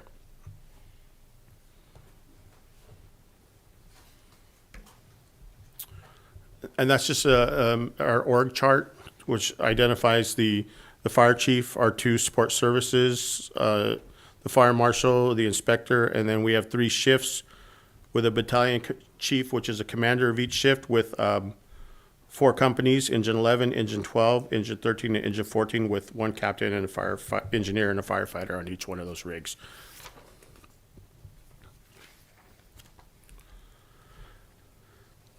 And here we go. Here's the analytics broken down for 2023. If you look, we have it broken down for fires, 3.24. 3% of our calls were fires. Overpressure gas is not even 1%. Rescue and emergency medical services was 62.2%. Hazardous condition, no fire, 2.5%. Service calls, 6.4%. Good intent calls, which is 18.49. A good intent call could be, we get called for a smoke check and it ends up being like a barbecue. Or sometimes they thought they were having a medical emergency. We get on scene and they were actually asleep. So that's an example of some good intent calls that we do get on that. False alarm, false calls, 6.82. Severe weather, natural disaster, not even 1. And then special incident types, less than 1%. Any questions on any of those? The calls? Just a quick one on the fire alarms. I had gotten a message from somebody about the high school and the rate of alarms going way up. Is that true, or how? It is true, and it has been true. So there's what we all have is false alarms, false calls. So what we have in place is that we allow you a certain amount of false calls per year. You know, after 2, you get a letter, and during the calendar year. After the letter, we start fining after each call. So there's been repetitive calls, and what that does is holds them accountable to fix their system or to fix the problem. So the one problem that was going on at the high school was vaping in the bathroom. So they had smoke detectors that were right there. So we had to change those, which we had to check with DSA to make sure it was code compliant. So they changed the smoke detectors to a heat detector.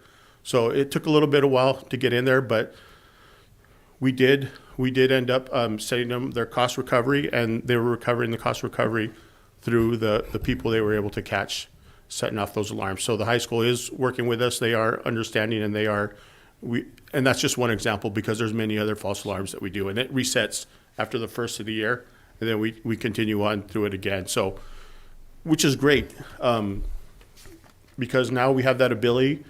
We have a little more personnel, so we're able to make contact for those and make those inspections to get people to get their systems up to code and get them compliant. So the system is working on that part right there. So, Chief, follow up to your comments. What do we charge for a false alarm response, and what does it cost us to respond when we're rolling out a $500,000 fire truck? I want to say it starts off at 100 to 300 and 500, and it's 500 after that dollars. So that sounds more like a fine to me. And again, so city manager, I would really like to drill down on this, because how many firefighters, regardless of their rank, roll on any false alarm minimum? Yeah, it's an apparatus, and then it's a captain, engineer, and a firefighter. So it's 3 plus some fire vehicle that probably costs at least $500,000 or more. And so fine is one thing, cost recovery is a very different conversation, and I'm not big on fines, but I am big on cost recovery. I absolutely am, and so I appreciate the fact that this seems to be a step forward already, but I would like to get to a budget neutral position within reason. In some instances, we might not, and we just have to accept that as the cost of being a city, but I'd like to really refine that and have those, options and perhaps even a hardship waiver for this type of a thing moving forward to just formalize it. So thank you, Chief. Okay. And if you could go back a slide, I just wanted to point something out that I saw that was very interesting in talking with Chief Bedoya. In looking at the 2024 ESO Fire Service Index, which is a report where they compile data for the calendar year, so the same period, 2,269 participating agencies with 6.5 million calls, and they break it down in the same manner. So if we look here, theirs is 3% for fire, ours is 3% for fire. Less than 1, ours is less than 1. The average for the next one is 67%, where ours is 62. 2.5 versus 2.5. 7 versus 6.48. 12 versus 18.5. 7 versus 6.8, which you could round to 7. And then the last two are less than 1. So our stats are almost spot on with the average stats that were as part of this report. Made us feel good that we're reporting the right way, and it's all done through the NFIRS. So they, like you said, they surveyed over 2,500 departments and got all their analytics, and ours are matching up, are consistent with the nation. And we look at this one. This is incidents by day. This is kind of a fun one. It's not even a fun one, but I mean I like what it is. Incidents by the day in the category. So it's broken down on Sundays. You see how many fires, and you see how many medicals, and you see how many others calls that you're getting. Oh, my finger was covering it. That they're getting it by each day. And then you could see that C shift gets the most calls throughout the year, and Station 2 is getting the most incidents, which surpassed Station 1 now. So Station 1, the downtown station, was the one that was predominantly getting more calls, but now Station 2, which is our south end station, is surpassed them, and now we're running more incidents out of Station 2. And this is just the time period of when we get the calls. So the majority of 2 or 3 o'clock gets the most calls.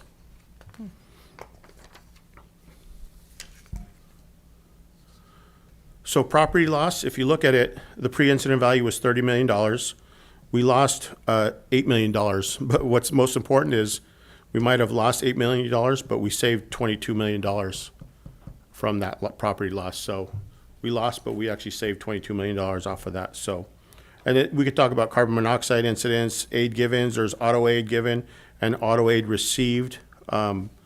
We've set up some different contracts through our mutual aid and auto aid departments, Romus, South Santa Clara County, and then CAL FIRE through their mutual aid. So and then this talks about our turnout time. The average time for a response, Station 1 is 6 minutes. Station 2, time to arrival is 11 minutes. And you got to understand that's pretty good because that's fires and EMS. So EMS is a little quicker, takes a little bit more time to get your gear on. But if you look at it, for Station 1, 5 minutes for EMS, 6 minutes for fire. That makes sense, getting dressed and prepared for that. Station 2, 7 minutes and 11 minutes. And that's the average time. That's pretty good because we have calls that take 2 hours to get to sometimes, or an hour and a half to get to. So those average numbers are pretty good. Same thing with Station 3. They have a wide area, so 10 and 13 minutes. And then Station 4, 8 minutes and then 9 minutes. So Station 4 is our west end station, so it's not just within the city of San Juan Bautista. They actually respond to 156, 101, so that's why those times be a little bit longer on those. Then we'll come over to the station information. Any questions on the property loss and average response times? Sure. You may not have this information, but it would be, email follow-up is fine. Where are we with this in the general plan? Also had recommendations on fire response? Do we do a comparison with that? There's NFPA 1710 that has the recommendations. Correct. So when we do our master plan and strategic plan, that gets taken into consideration. Okay. We can run it against it and send something. Thank you. Chief, I'd also like to know, based on property loss, how does this impact or affect our insurance rating with the insurance providers, given the fact that some insurance providers are really trying to get out of homeowners insurance? That's a big question. Sorry. No, you're good. You're good. Let's start off with our ISO rating. We're doing our due diligence to improve, and we've improved from the last time of our ISO rating. So right now, we're at a good point of 3. Anything that goes on to farther, your insurance rates are going to go up. So if we're waiting to get our truck, once we get our truck, because our truck's been put out of service and it's on order, so we should be getting that rather soon. Once we do that, we have improvements in water, we have improvements in training, and the truck is a big one. That'll improve our number 2 also. So it'll improve it also. So that'll help in turn to get the insurance rates down too. Now, as far as insurance rates, that's out of our control. We're at 3x in the city limits. San Juan Bautista is at 3x, and that's everything within 5 miles. You're a fire protection class 3. Anything outside of it, then they won't even consider it, and your insurance, they're even, and this is just from information that I know of very well, because they're canceling, insurance is canceling at homeowners in town. We had one just on Joe Borovich that got a cancellation letter. That's in the middle of the town. We've had some in the middle of ag fields. They're saying it's high fire severity zone, and you go out there and look and it's all green. So insurance and companies have that authority, and more companies are pulling out. We're doing our due diligence by writing fire protection letters saying, hey, you're well within this. This is your response to insurance companies to help homeowners keep their rates or keep their policies. Does that answer it? It's kind of... Yeah, no, it absolutely did. I think it's important that the community recognizes beyond the call of duty some of the things that the fire department does to address the community's needs and risks beyond the obvious. And so thank you for that. Appreciate it. Thank you. Now we'll go into station information. So we'll head on over to that station. We'll go over to Station 1. And if you look at it, that just breaks down your incidents. 1870 out of the incidents, and C shift runs the most calls out of that. Station 1's at 110 Fifth Street. That houses that's our fire department headquarters, 110 Fifth Street. Our fire chief's office, our battalion chief's office, and the prevention bureau is being run through 110 Fifth Street. Now, if you look over the next one, we have 2240 Valley View. That's Station 2. That covers our south end from Union Airline or Avenida de Cesar Chavez and Airline to 55 miles down south. That's where Station 2 covers. And if you look at them, they ran 1,900 calls. And over here, their B shift is running more calls than the other shifts. We go over to, that's Station 3. That's at the airport. That's our temporary station right now. They ran 709 calls out of there, and their B shift is running more calls, incidents out of that station. And then we come over to Station 4, which is Polk Street, 24 Polk Street in San Juan Bautista. That's our west end station. They cover everything from 156 and Mitchell to the Aromas Tri-County 101, and we work with 101 and Aromas Tri-County Fire Protection District through that area, up San Juan Canyon and over. But they ran 585 calls, and B Shift runs a majority of the calls out of there. We head on over, we have training. The training division is comprised of one battalion chief that oversees all training for Hollister's 48 sworn personnel. There's 4 training cadre that are an integral part of conducting the new hire academies. In April 2023, 5 new firefighters were hired in anticipation of retirements. Our firefighters are required to become certified firefighter 1s and 2s through the State Fire Marshal Office, with 24 hours of hazardous materials operational, 56 hours of wildland training, 312 hours of structure firefighting training, which includes 180 hours of emergency medical technician. And once it's all completed, the firefighters are on an 18-month probation where they're trained to drive the apparatus. So they're able to work above their scope. So not only are they firefighters, but they're driver operators. So they're able to work in that capacity after their 18-month probation. So they get tested on all their firefighter skills at 1 year. Then the next 6 months, they concentrate on all their driving skills, and they pass those after the 6 months. As of in 2023, Hollister Fire Department hosted a highly sought after engine operations class, stretching, flowing, and moving. It came to Hollister. We provided our new training facility.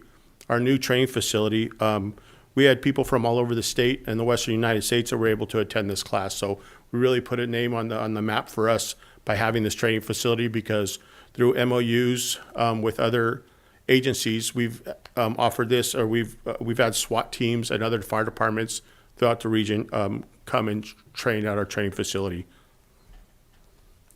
And if you look at that pie chart right there, it just breaks it down to how many hours our company training, our hazardous materials training, officer training, driver operator training, and facility training for the department. In 2023 began with a multi-agency training agencies from our bordering counties. The auto aid and mutual aid partners included Aromas Tri-County Fire Protection District, North Monterey County Fire District, Watsonville Fire Department, Pajaro Valley Fire District, and CAL FIRE. The collaboration agencies maintains training and partnerships to provide support in the event of a large-scale incident. We pride ourselves in being active members of the Monterey County Trained Officers Association also.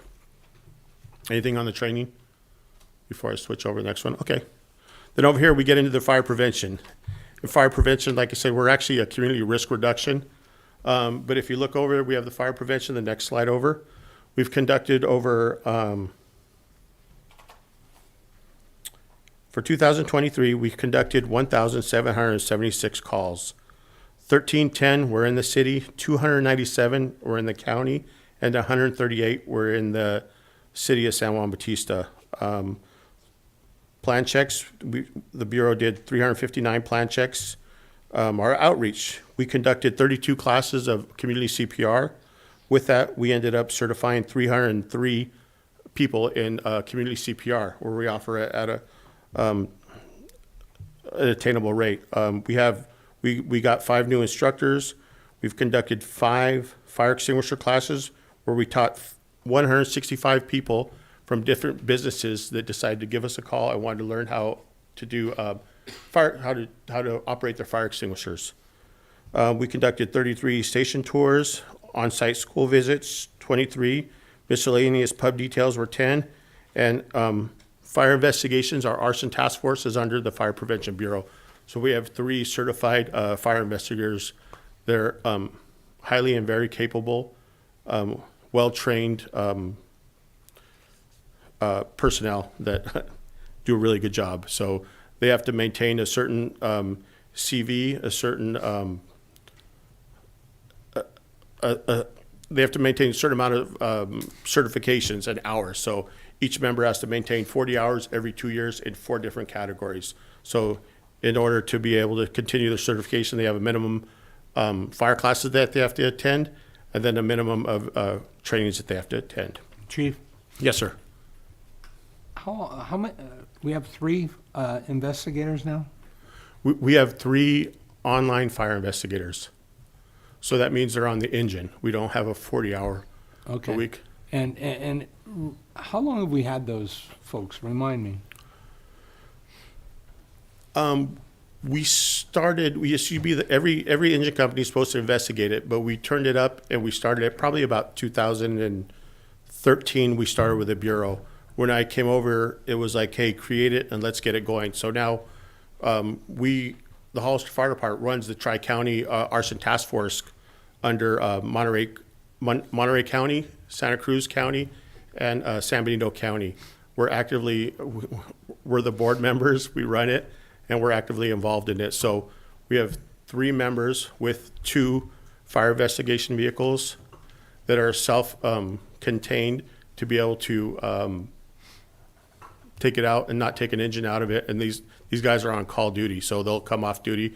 A lot of them are on duty while it happens, so we'll have to staff after that to continue them on there to work with the fire investigators, the private ones, the insurance company ones, but they'll work through there to get these with law enforcement as needed. So remind me, Chief, it seems to me in the past 3 years, we had some problems doing the mandated inspections, which is kind of why we led to these 2 positions? Yeah, we do have, and that was part of that. And if you notice back, there was some cost recovery that we did bring back from doing our inspections and the mandates. We're able to, so we brought in over $463,000 for the Bureau. Which is amazing to me, and that's exactly what I envision cost recovery doing. But it also, so your inspectors, though, they've been able to keep up, is I guess where I'm going with this. Because I remember at one point you were running as fast as you could, and you couldn't run fast enough. We're starting to slow down. We're starting to jog, but it's a fast jog right now. So last year, I'm pretty confident that we were able to get a majority of the businesses done throughout the city and the county and San Juan Bautista. And now we're actually starting, we've had time and we're actually starting to re-inspect. So right now you'd get a notice and not come back. And same thing with our mandate. So apartment inspections, we didn't have time or the personnel to get out there to re-inspect. They'd get the notice, they'd sign an affidavit saying they'd make sure everything was all good there. But now we're not, how do I say, we're not taking it lightly. When we're seeing life safety issues, we're going out there re-inspecting. After the second one, then they're getting an additional inspection fee on that. Right. And we'll continue to give them a re-inspection fee until they get compliant, like with smoke detectors, carbon monoxide detectors, or triplexes or more fire extinguishers. Right, and I think your comments are very timely, given the fact that this council with the city administration is beginning to work on the the next budget cycle, and so I think it's important for me. I would hope for the rest of the council, and I believe so, to make sure that we're appropriately staffed in the investigation bureau to make sure that we're doing those things. And certainly I'm encouraged by the cost recovery number for the staff time allocated to do the work. And so I'd invite and ask for you to be prepared to have that conversation when we move into the budget conversation. I do appreciate that, and we are prepared because there's 2 different entities. We're inspectors first, and that part we're getting, but I'm bringing in the investigator part. So I look forward to that conversation. Thank you. I appreciate that. CPR classes, and we're doing a good number. We're looking this year. We're looking at doubling our amount of calls. So we have our National Fire Prevention Day. We go on to the next slide. Those are just some fun pictures of actually events that have come in our Fire Prevention Day. We have our explorers hosting them and working with them, as well as our personnel working with them. We gave away over 300 hot dogs, but there was actually way more than 300 people that were there that was in attendance. It's a real time. So this year we actually expanded over to San Juan Bautista too. So this is the first time we're able to get in. Okay, let's dive into there. And we're looking at hosting other community events through fire prevention also. And if you look over the next one, we talk about our fire explorers. In 2022, we had 8 graduates. We took on 10 new explorers. So they've attended trainings that are 4 hours to 8 hours a day, 16 of those trainings, and they've attended at least 5 pub ed details. So they'll come out to our National Night Out. They'll come out to the Kids in the Park. They'll come out to our pub ed days and our pancake breakfast, and that's some examples of the graduation. And they're sitting there, a lot of them, We have a couple that are interested in the fire service and interested, so we're mentoring them and helping them be successful into passing their EMTs and stuff like that. But a lot of them just want to serve their community. They want to get involved in there and just see what the fire department's all about. So, and then a lot of them are using this for the resume, but they're succeeding in getting the skills necessary to.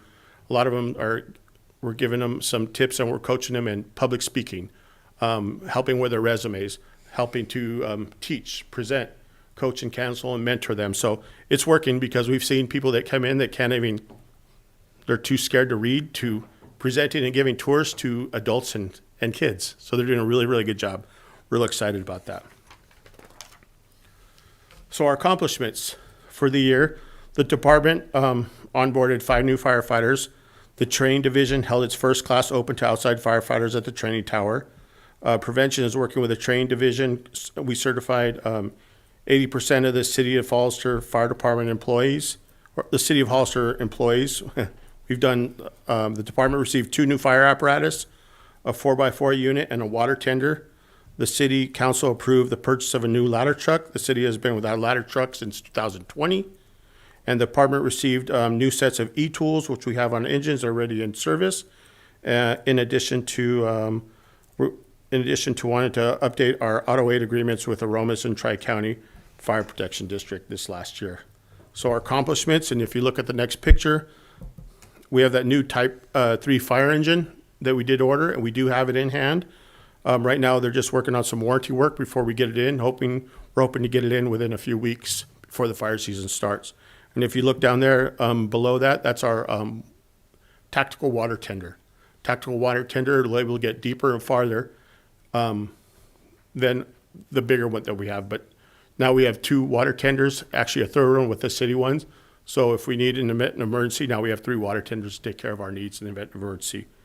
And if you look down at the bottom, that's just a concept of our new aerial fire truck. And then our goals for 2024, continue with a feasibility study for possible future fire protection district. We need to paint our Station 1. We need to develop a plan for future staffing for our ladder truck. We need a fire department master plan, strategic plan. We need to purchase equipment for the new ladder truck. We need to replace, which I believe we have replaced, our thermal imaging cameras already, our TICs, which were outdated. It's been probably about 10 years since we've gotten them. So that's a big, we're doing some training through those right now. Develop a new plan for a brick and mortar for Station 3, which would be our north end station, or San Juan station, wherever we can decide where we're going to develop an auto aid agreement with Gilroy. We have to make sure it's receptacle, so they're working on that plan right now, make sure we're giving them what they need and they're giving us what we need. Repair the floors at Station 2. Electrical repairs at Station 1 and 2 are needing to get accomplished. Covering for equipment for the training grounds, which is just to protect the our training apparatus at the training tower. Install our 40-hour captain. Develop plan for SCBA replacements. Getting on a replacement schedule because our current units expire in 2028. And then continue on with developing our standard operating procedures and guidelines for the department. Thank you, Chief Dover. Any other questions? And we do have Chief Dover online if you have questions for him. We could take questions on this report now or roll right into the next piece of it and take questions after that, whatever is your preference. So, any questions? Councilmember Morales?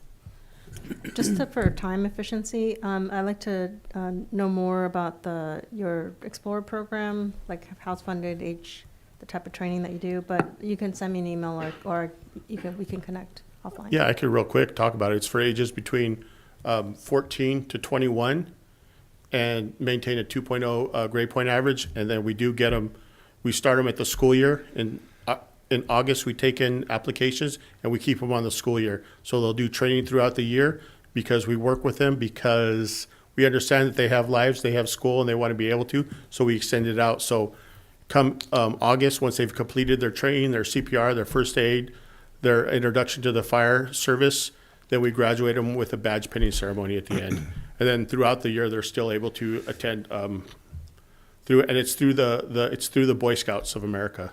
So we're all certified in the Learning for Life program. So we have the 101. If we have Females, we have to have one female. If we have male, we have to have one male at all times through there. And we have to do the background and the testing through that. So it's through the Boy Scouts of America.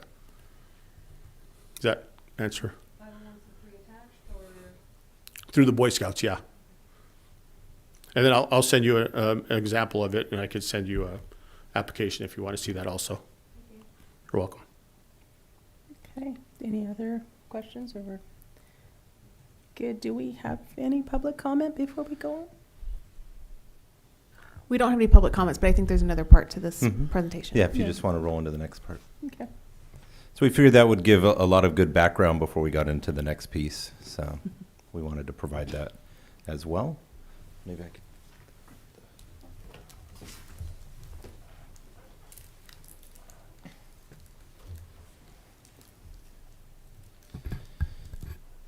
Okay, so at last year's budget hearings, we had a request to do a dive into the contracts on the fire services for the county of San Benito and the city of San Juan Bautista.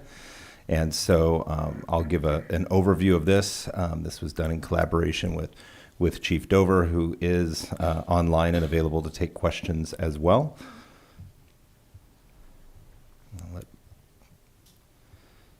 Paul, maybe you could shrink that right there. There we go. So just a brief history of the fire protection services. 1968, San Juan Bautista's volunteer fire department was established. Shortly thereafter, in 1875, Hollister's fire department was established.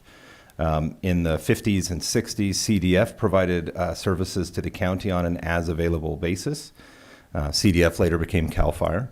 In the 60s, there was an agreement with the county. And then in 76, the county volunteers were formed.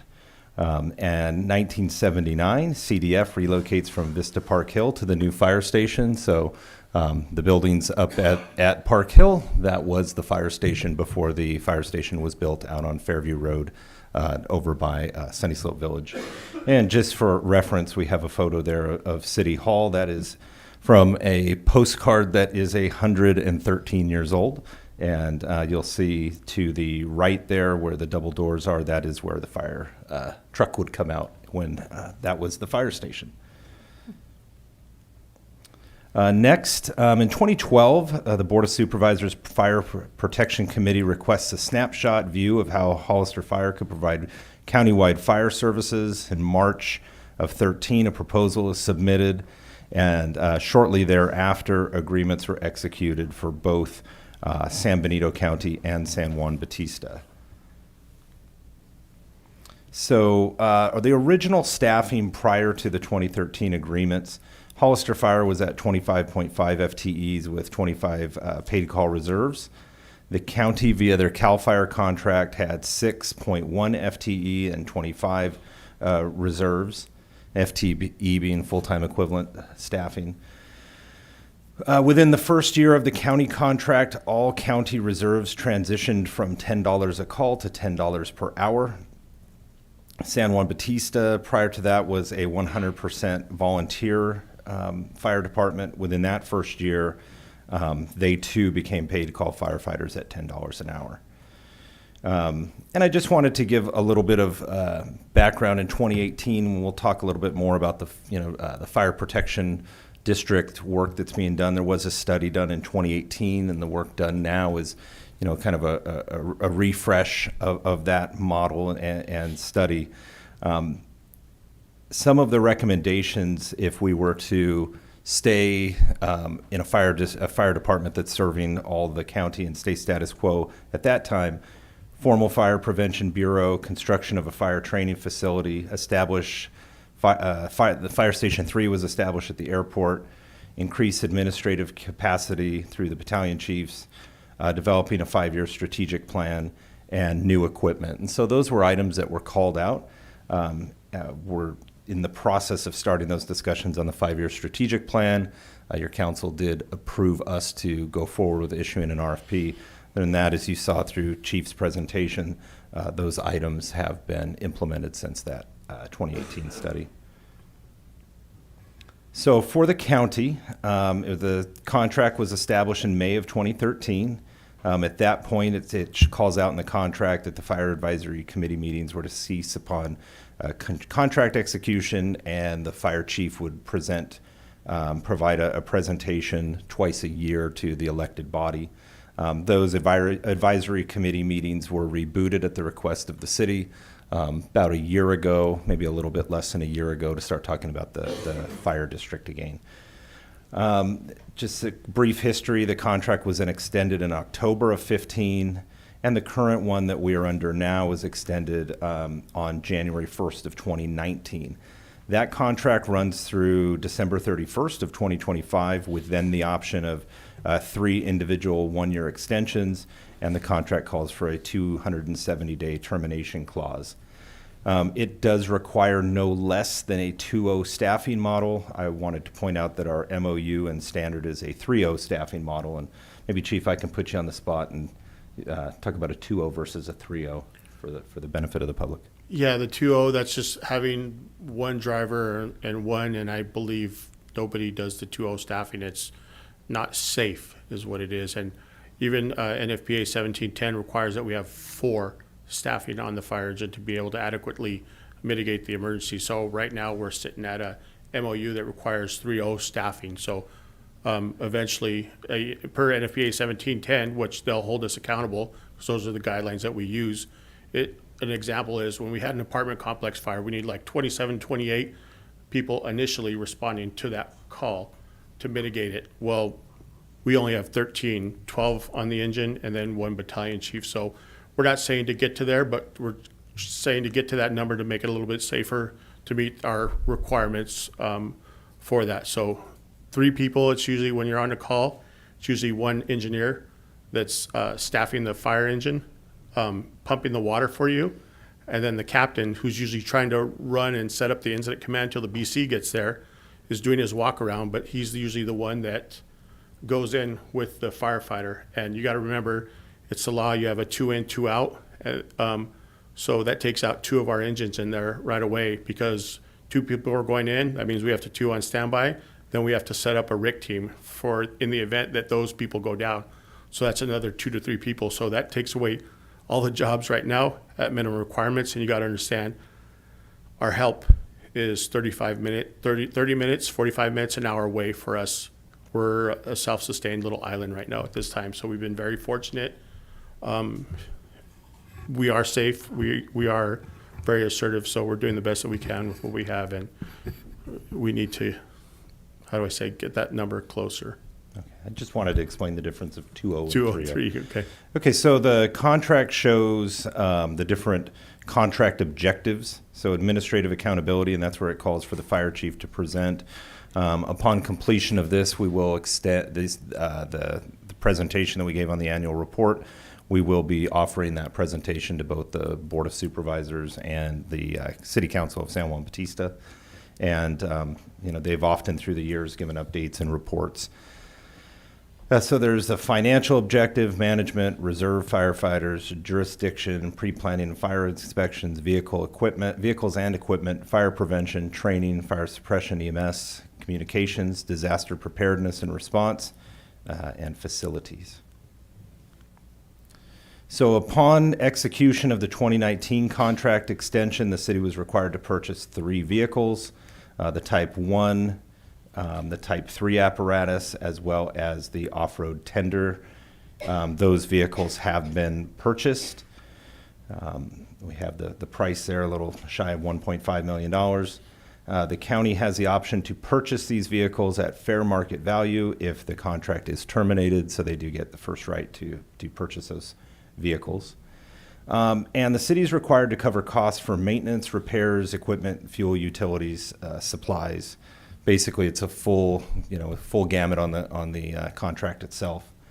We did cover the costs of the creation of the temporary fire station at the airport too. That's approximately about $250,000 in costs. And the contract does not have any provision for any administrative rate as well, as you may see with contracts. So just a high-level summary of the funding levels of the contract. So starting at 1.1 million, there was a provision for CPI, then the contract was renegotiated. So you can see that history there. 1.1 graduates to about 1.2 in 2017. 2019, you do see the jump with the new contract to 1.8. That is where you had the requirement of purchasing equipment. And then from then out, these are the breakdowns. It is on a calendar year. Those contracts were originally developed right around the beginning of a calendar year, so they are on the calendar year cycle, not on a fiscal year. So right now,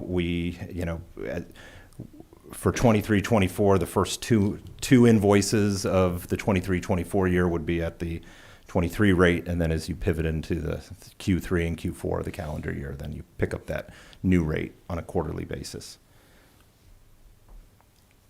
So now I'll step into the City of San Juan Bautista's contract.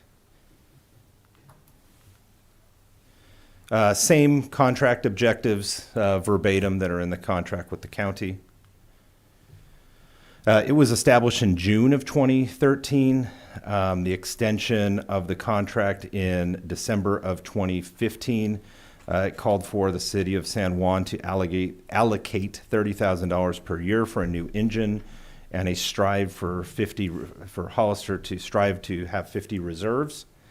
That contract was extended in March of 2019. The current contract does not have the provision for putting money aside for a new engine. Similar to the county, it does have the option for 3 individual one-year extensions and a 270-day termination clause. This contract, different than the county, does mention the county's 2.0, no less than 2.0 staffing, but for the city requires a 3.0 staffing model similar to our MOU. The city is required to cover the costs, again, for maintenance, repairs, equipment, everything, no admin rate. And on both contracts, total for all of our services, as you know, with dispatch, we are part of SCR 911. Our annual cost for this year is budgeted at $675,000 for fire dispatch. And so that gets all lumped in and paid out directly by the city for all the agencies. So here again is the contract funding levels, starting at $150,000. In my review, I did see it bump back in 2016. That's when new contracts were required, so it may have been a rounding piece where they started at 2016 at 159. It does have an inflator on it. It is prescribed, so in the other contract you saw that I had a CPI call out. This is actually, at this point for the current contract, spelled out in with the increase. The contract calls for a fire station lease agreement to be drawn at the following rates. In year 1 through 3, $36,000. You see it progresses there. We are also required to pay the utilities at the fire station. That roughly comes in around $36,000 a year.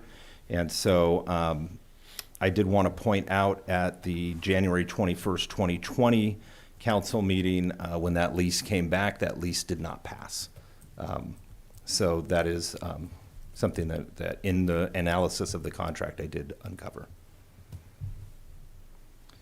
And you did see some call outs for reserves and paid call firefighters. So as you look at the original documents, there was call outs for an assumption of staff supplements on reserve and paid call firefighters.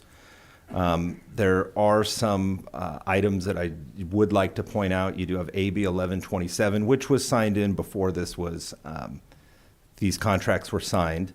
And you do have, other agencies out there that do have reserves. So it's not to say that there's agencies that do not. Labor code sections were modified, and volunteer fire companies have fines of up to $25,000 per safety violation.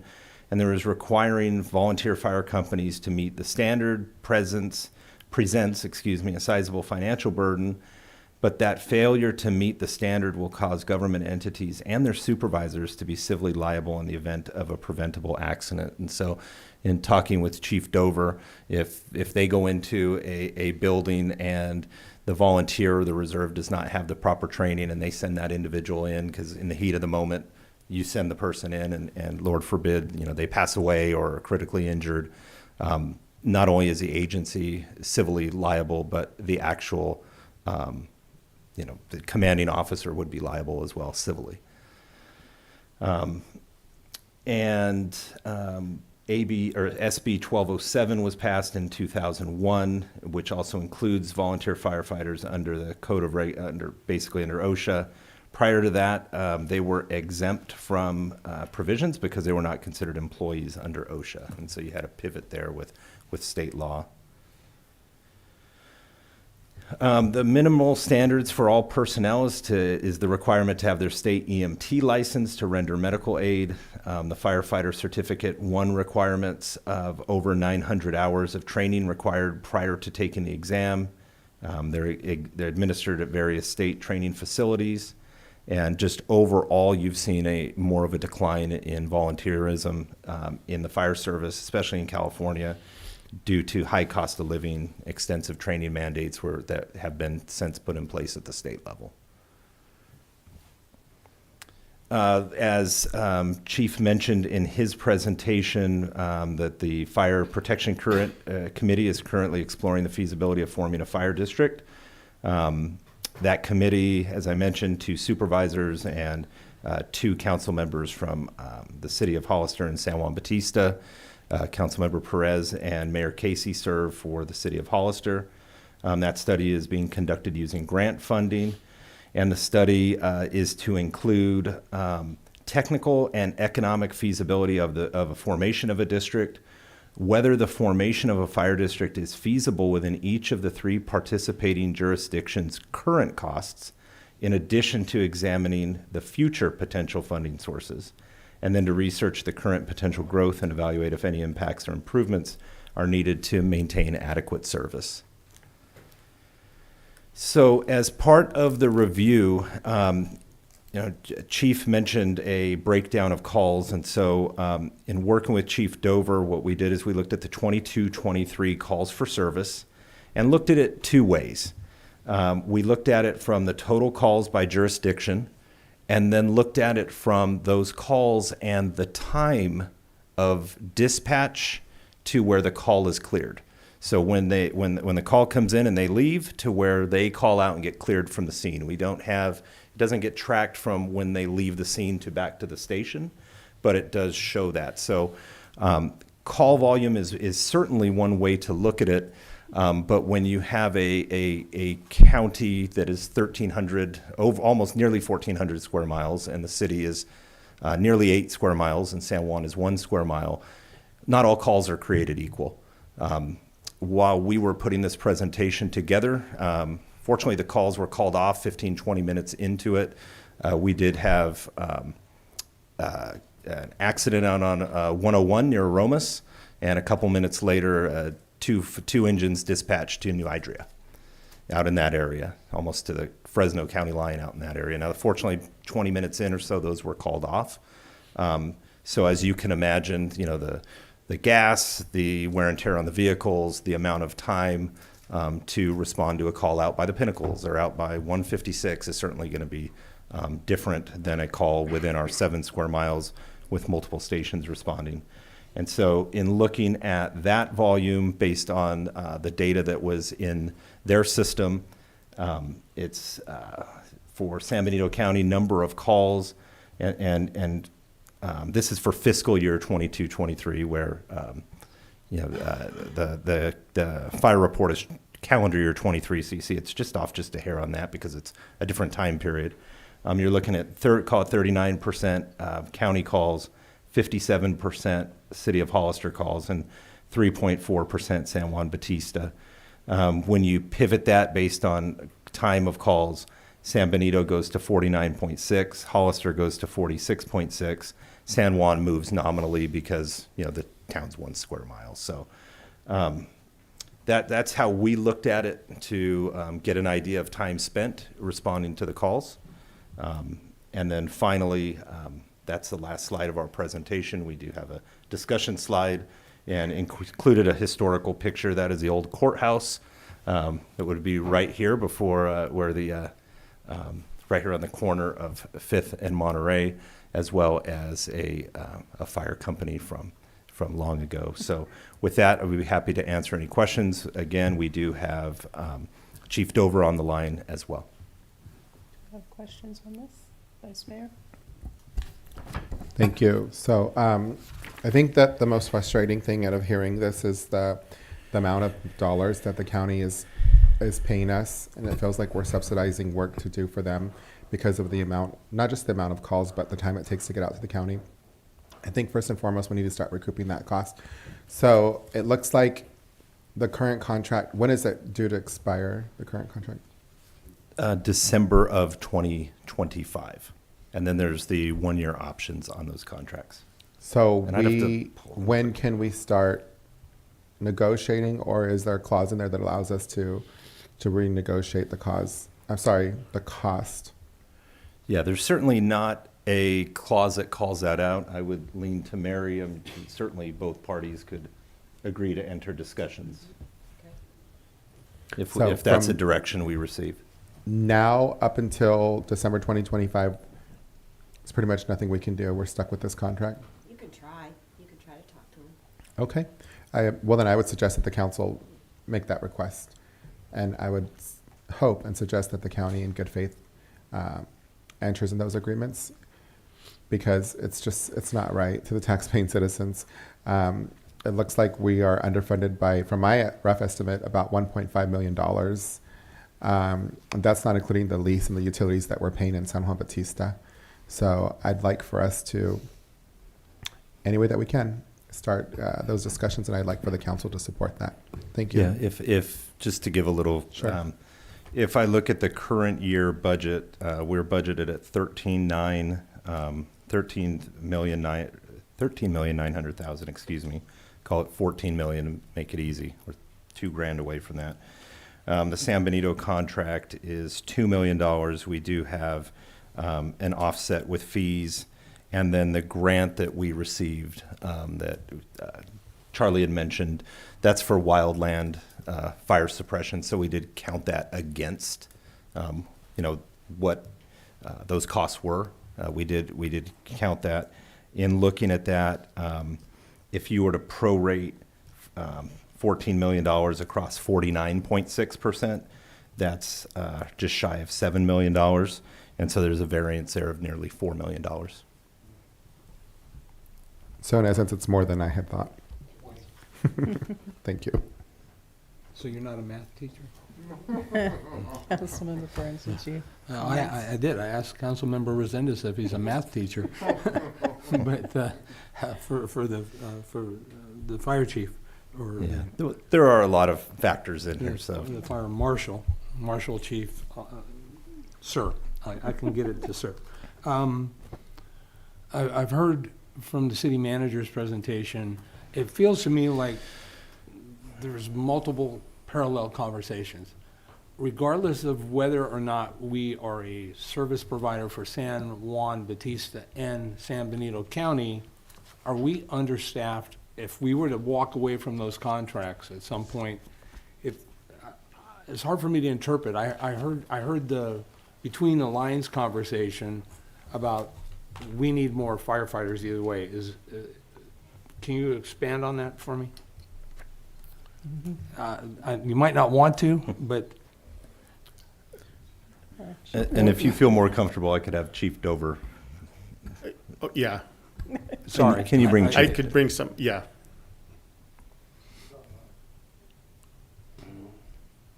Okay, this is Chief Dover here. Can you guys hear me? Yes, sir. Okay, so the question is are we understaffed? If you go back to the 2013 model, NFPA 1701 stated you want to be able to bring 15 firefighters to bear on a structure fire in under 8 minutes. Even with the merger of all the jurisdictions, we haven't been able to meet that minimum standard. So the answer to understaffing is yes. Currently, I think Chief Bedolla brought up that there's been an upgrade in, especially with the, the state's introduction to medium density housing, which is your garden apartment style homes. NFPA increased that number, and unfortunately, I don't have those numbers directly in front of me, but they are higher than 15. I want to put them at around 24, I believe. So our goal, especially when we merge these jurisdictions, like we said, we wanted to provide an efficient, and appropriate status level. That should be the goal of everybody, and we currently do not meet that. And that's part of the reason, too, why our overtime numbers are high. Thank you. I appreciate that. And so I guess I've just heard the city manager say we're several $1 million underfunded from the other jurisdictions that we provide fire service to based on the data that we've arrived at this year. Yeah, if you look at it, just the total costs and divide it up by time spent on calls, or even on just call volume, that ratio is certainly not in alignment. If I'm looking at, this budget year, we are at two, because as I said, you had a calendar year, so as I blend the two fiscal years, you're at about $2.2 million of county contribution. And when I take the revenue for the San Juan Bautista contract at about $260,000, and then reduce the rent, utilities, those costs, you're at about $184,000 roughly.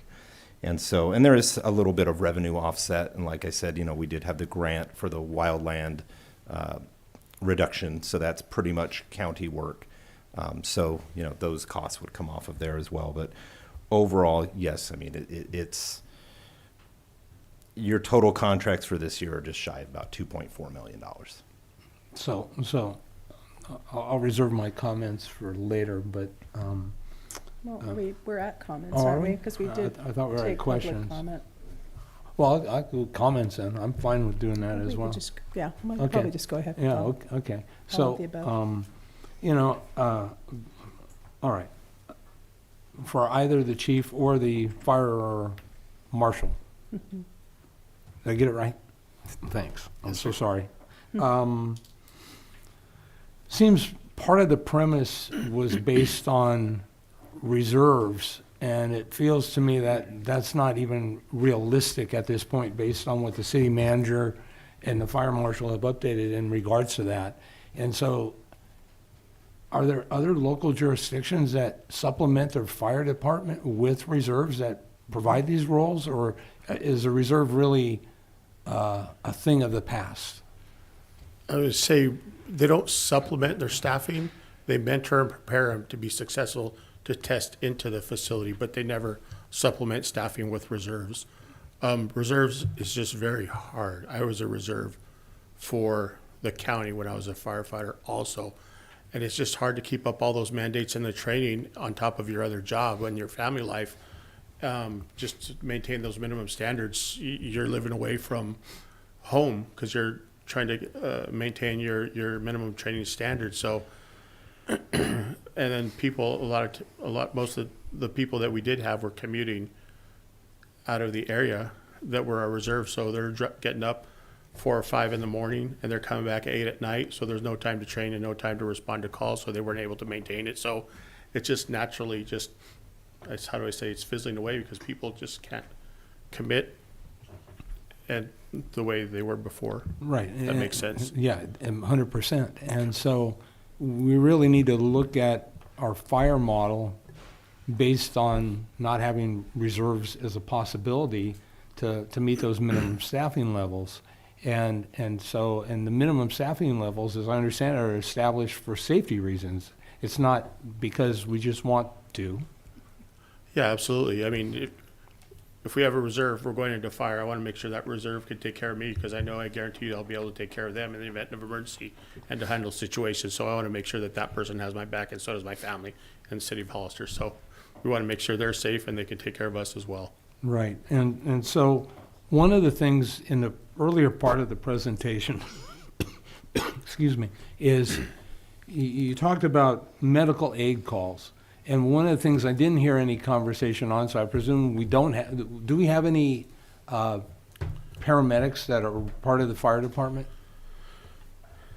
No, not right now, but Okay. that's something that's in the works, is the model that we're working towards, because we only have two paramedics in the county as Okay. total, with Okay. 2 ambulances. So. Right, and so when as I heard you say, 62% of all fire calls are medical aid type calls, and I actually think when you factor in the feel-good call, I don't remember what you called it, but that number is probably higher. And so has there been any consideration given to, when we respond to fire rig with minimum 3 firefighters, and we've got fire rigs that are costing $500,000 or more per rig, it feels to me like we're putting a lot of miles on that aren't really fire related. And I understand the conversation that they could be dispatched to a fire at any given time, but I'm wondering if there's a possibility to think about maybe a Station 51, the LAP or the LAFD mindset, given the sheer number of calls, whether it be within the city of Hollister or within the county, to address part of that need and that concern. And I'm not looking for a response. I'm just trying to put that out there, and I hope that you guys are visionaries. And I don't know what other jurisdictions are doing. From the city manager's comment about the stats, they seem to align very consistently with everybody else. But I would also think others are looking at ways to not add costs, but to find ways to minimize the cost and maximize the resources that we have. One of the things too that I would like to explore as we go on is insurance claim recoveries as well. Absolutely, whether it be from a house fire or whether it be from a car accident. Mm-hmm. And one thing I'd like to clarify, I do have on there the fire staffing MOU. So I was remiss. It's whenever possible, apparatus will be staffed by 3 professional firefighters.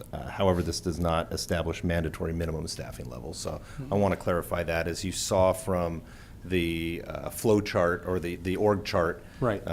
They were either at 3 and some companies had 4. So I did want to clarify that. And I think it's important, because if we increase the staff, then I would presume we're either going to pay for it through overtime, or we're going to pay for it through additional staffing needs. And hopefully when one goes up, the other comes down to some degree to reduce the overtime if we can staff more appropriately moving forward. One of the things that really jerks my chain a little bit is the fact that we're paying $45,000 a year to put our firefighters with our fire equipment in another city. And I don't know how that was ever arrived at, but from my perspective, that's something inherently wrong with that. And then as I read in the contract, I thought also, although I didn't hear it tonight, there was some sort of an agreement that we'd also use their mechanics to work on our stuff and pay them to do that? Okay. Yes. Yeah, there's maybe Chief Dover, you could talk. We did discuss the mechanics clause in there. So, Chief, if you could talk about how you guys have worked with that in the past and where that's at now. Yeah, absolutely. Early on in this contract, a lot of our apparatus were a lot older, and San Juan Batista had a public works employee who was also a certified diesel mechanic. And because we were struggling to get our vehicles, because we only have 2 mechanics with the city of Hollister, we were struggling to get our vehicles repaired, and San Juan offered up allowing us to utilize their mechanic, kind of as an overflow when we were over inundated with repairs or we were in an emergency situation and we needed to get the vehicle fixed right away. It wasn't a constant, flurry of vehicles going to San Juan Batista for repairs. It was more of an option in an emergency. Okay, thanks for putting that in its context, and it changes my perspective. It seems like it was something that was mutually necessary at the time, and I'm not quite as tweaked. Thank you, Chief. You're welcome. And then as Councilmember Resendez, Vice Mayor Resendez pointed out, Math teacher Resendez pointed out, the cost of utilities as well. That whole thing just grinds on me, and I guess the final comment I want to bring up, knowing that this will gain some momentum somewhere, my understanding was the temporary facility, which is like a trailer and a carport out at the airport, were those ever designed or intended to be a permanent structure? Because how many years are we into this contract, and at what point, who's going to pay for that, and who does that serve? Does that actually serve the city, or does it serve the county? So it was designed as a CalStar headquarters. During the contract, during our time in providing that, we were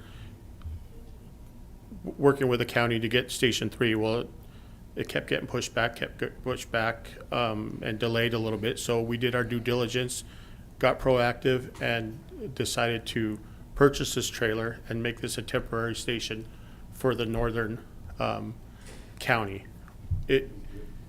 Although it's at the airport, it does benefit both the northern part of the county, but it's also second due for the inside the city limits too, so it does benefit the city also.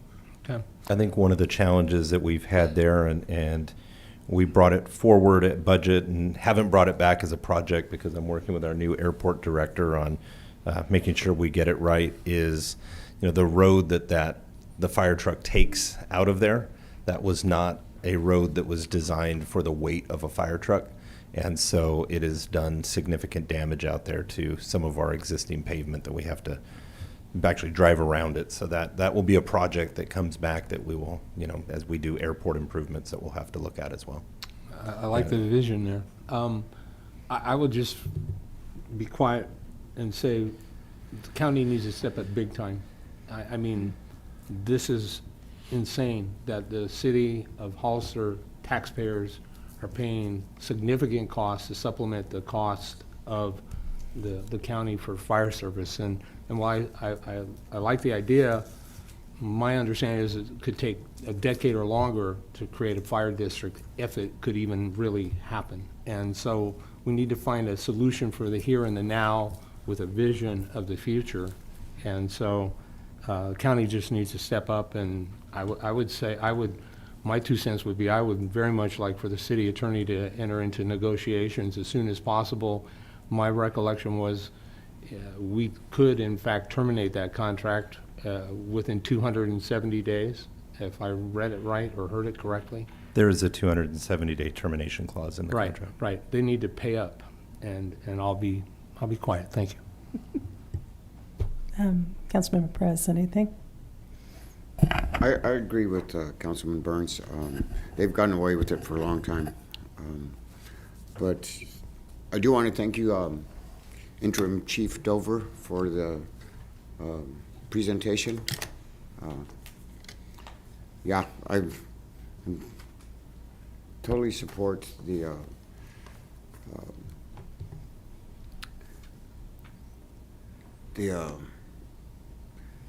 Mr. Burns, I couldn't think of his name, Tim Burns, for the in going after and getting what we're owed.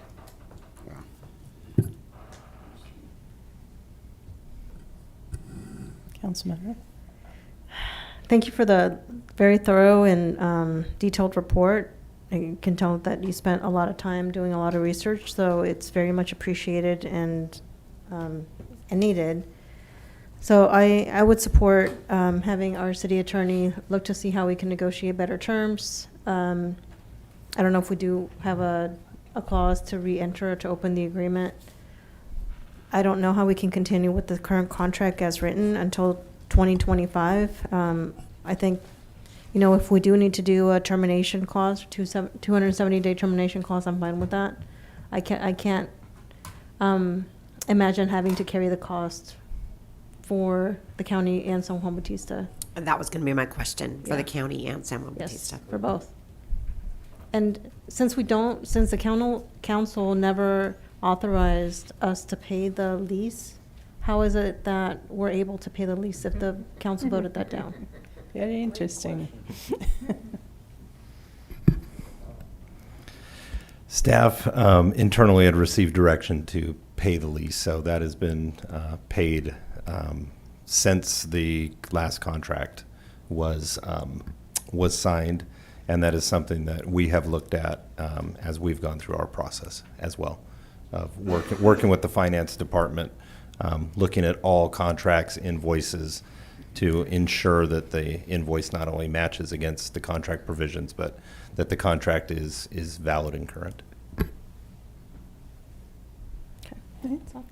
So I guess that's my question about San Batista. So maybe I missed it, but are they closer as far as what, in the realm of what they should be paying? Are they out of whack too, or? If I look at just overall on call time, that is around 525,000.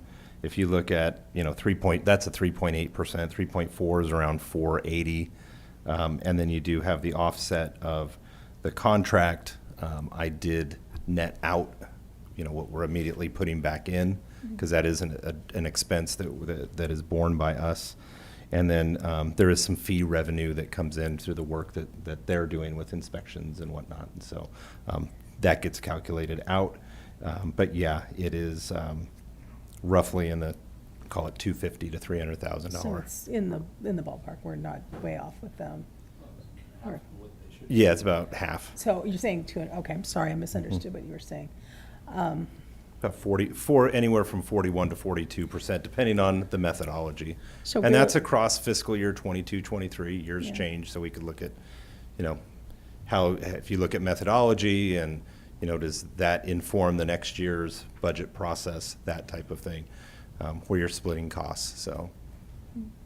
So in theory, we could be renegotiating both.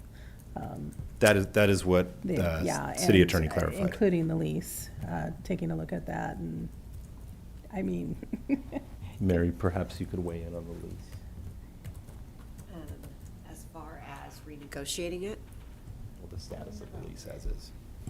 Yeah, I mean, it's not, we don't have one at this point in time, we're just paying it, as if my understanding is correct. So yeah, so so we should renegotiate we that. do need to remedy that. Yeah.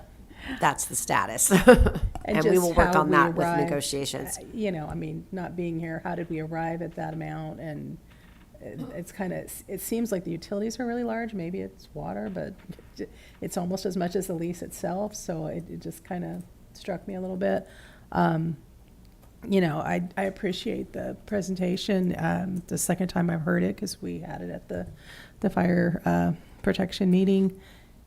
And it's really thorough, and it really helps us to identify,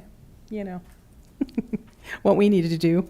I will say that we did have our county folks at that meeting, and I think their eyes kind of opened a little wider too, so I think they're aware. I don't know if the fact that they're, wanting and pushing for a district as well, if that could give us some leverage to get this renegotiated. I don't know, but I'd certainly be in favor and support of trying to renegotiate, because it's ridiculous at this point. It's so far off. It seems to be a theme with some of our countywide things that we're supporting, so. Madam Mayor? Yes. So what happens if we initiate the 270-day termination clause after that? Let's say, what happens when we initiate it? Can we then enter negotiations and then stop this at some point? Or what happens if there's no interest on the county and we go that route altogether? Then essentially the Hollister City Fire Department would just service the city of Hollister, and that's it. Okay. Oh, you want me to answer? Okay, so typically what happens is if a city or a county can't provide their own fire services, and then we don't have a contract with them, they would have to negotiate something with CAL FIRE, most likely, and then look at the cost of that. Typically, that's a lot more than a district or contracts with the city.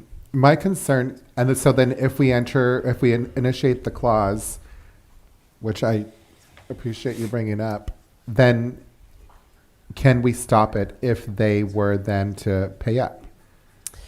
We could initiate it. In theory, they could say, "Oh no, we're not going to renew with you," and then That's it. I mean, they could say, no, it doesn't matter if you stop it or not. We have no interest. I don't see them going that route, but you could always put a pause.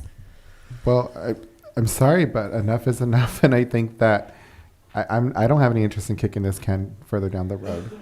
So I would ask that the council consider initiating the 270-day termination clause. Question for you, City Attorney, though. I mean, is that necessary to do that in order to ask for negotiations? I mean, seems like that would be something you'd say, look, if we can't meet up on this, then we're going to institute this clause, rather than jumping to that first.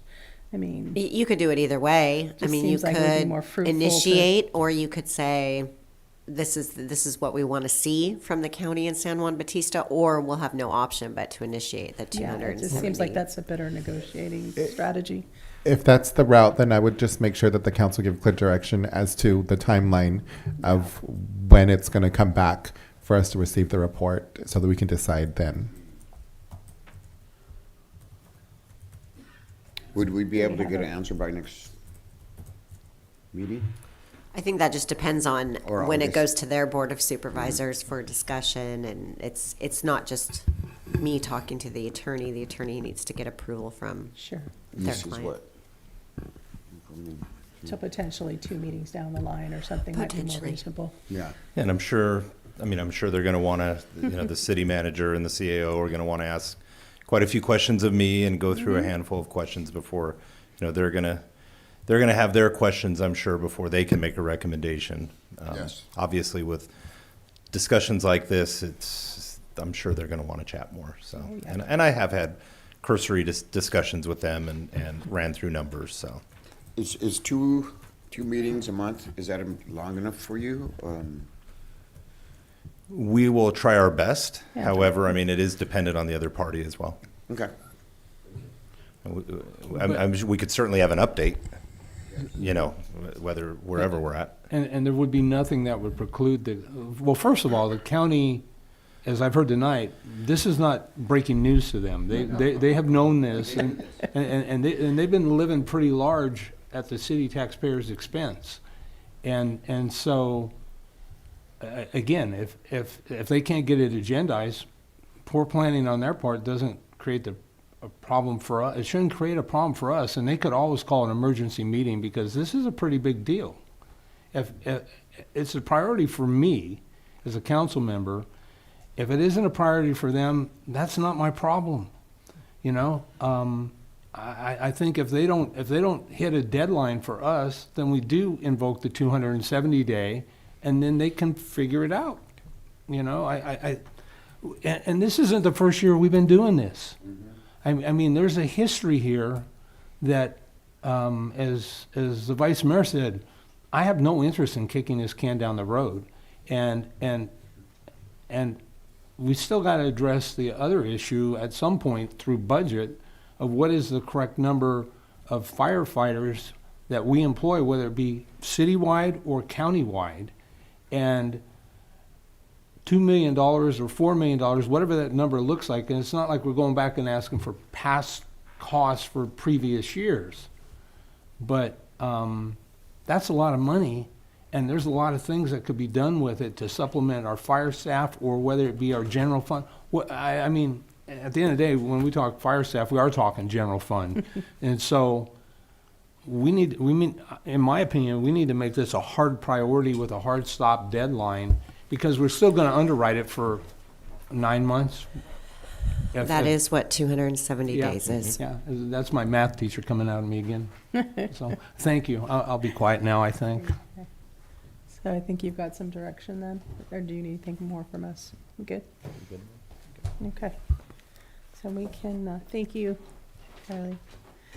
We can move on to 11.4, the May 2024 legislative update.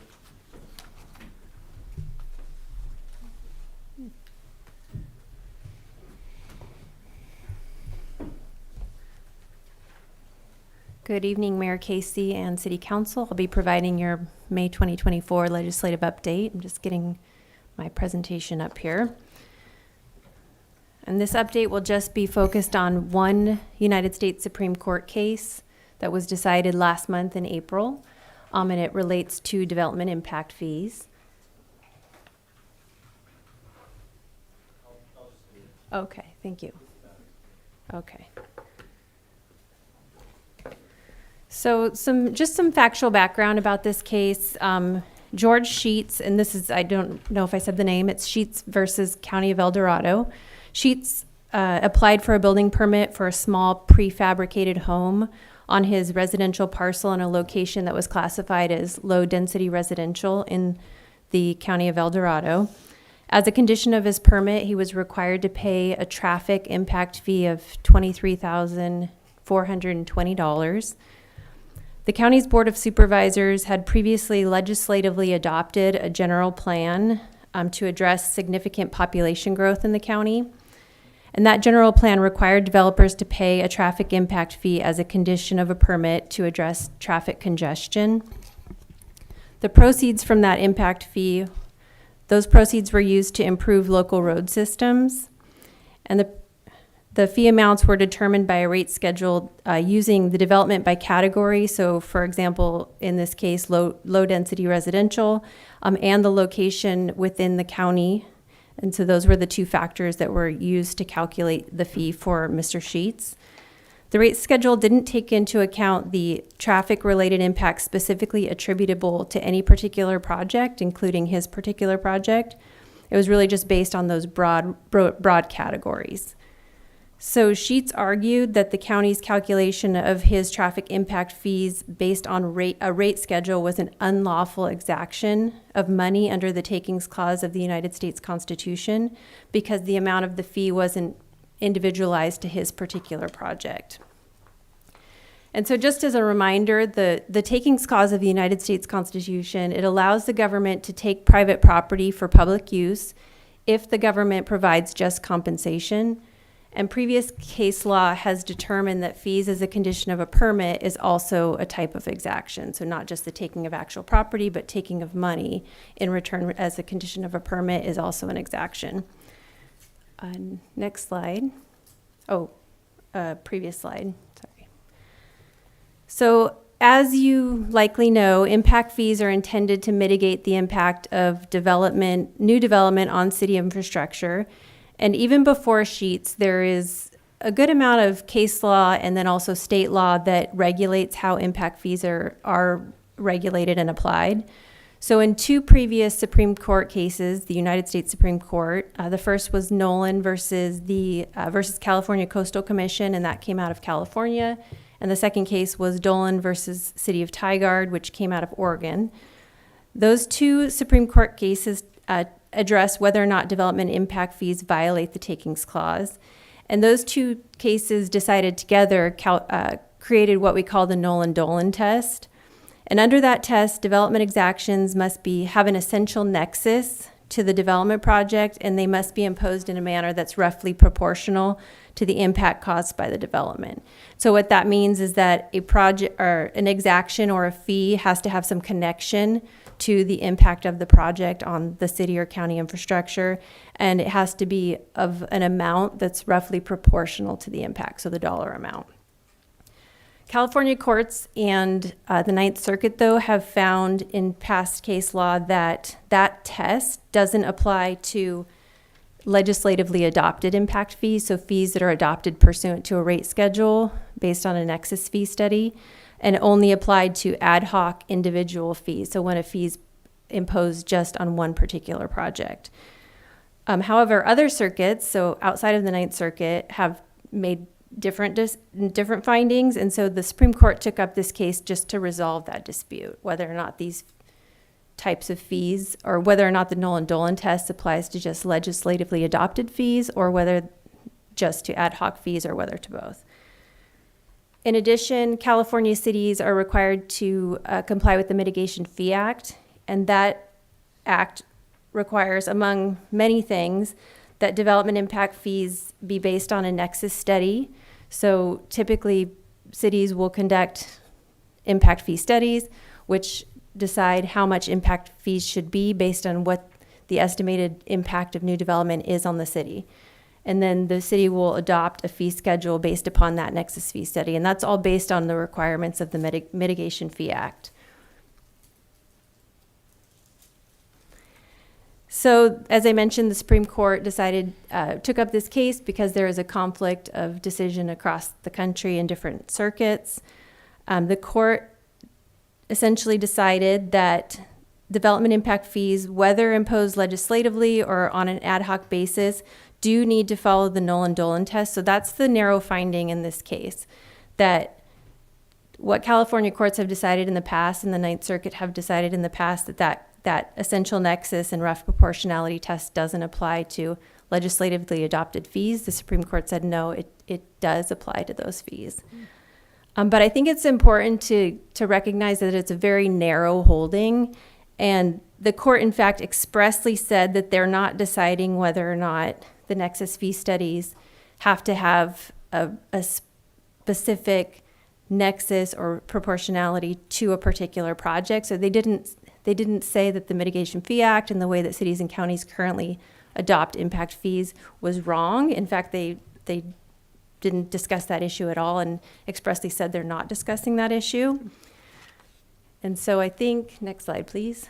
And that really is the key takeaway, is that Nolan-Dolan test, that rough proportionality essential nexus requirement, applies to all impact fees, but it doesn't necessarily mean that the way that cities and counties in California currently calculate and apply these fees is incorrect.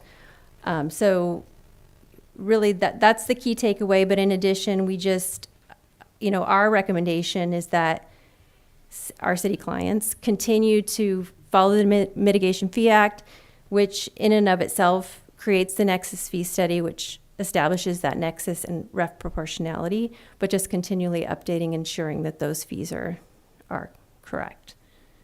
And with that, I'll take any questions. Do you have any questions? No? Yes, get some of them else. This is just going to sound, it's starting to get tired, so I want to make sure I heard you clearly. So pretty much status quo, just pay attention to what we're doing?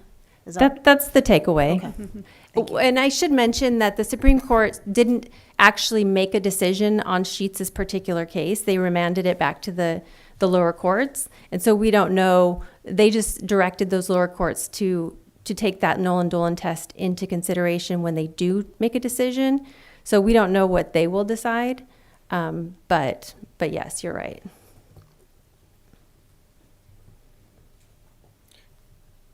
Any other questions, or do we have any public comment? Mayor Casey, we had one public comment card submitted for Devin Pack, who looks like he has left, and those are only public comments we have. Okay. Is there any other discussion, or are we good? We're good, thank you. All right, so we're going to move on to 11.5, best practices for efficient meetings. Who's giving that report? Would that be our clerk? Mayor Casey, that will be me, Jennifer Woodworth, City Clerk. So hopefully I can be very efficient as we do this one. So at a prior council meeting, the City Council did direct staff to look into options for creating more efficient City Council meetings. City Clerk staff did look into this. This is something that comes up at many different agencies throughout the state. And so we did an analysis of council meetings that have occurred since January 17th through April 15th, 2024. Oh, thank you. So of those 33 meetings, 17 meetings were 5 hours or longer. And then looking deeper into those council meetings, we broke it down as follows. About 22% of the meeting length was staff time, 55% council time, and 23% public time. This does not include, this isn't a breakdown of what happens in closed session, obviously, because we're not there. So give you that. So in looking at that analysis, we wanted to divide this into 3 different buckets of how you can address meeting efficiency. First is to look at staff time. Previously, the City Council has commented that they would like city staff reports to be 5 minutes or less. However, there is no policy on this. This is something that the council could consider adopting in the future, with the understanding that there are going to be some complex issues that require more than 5 minutes.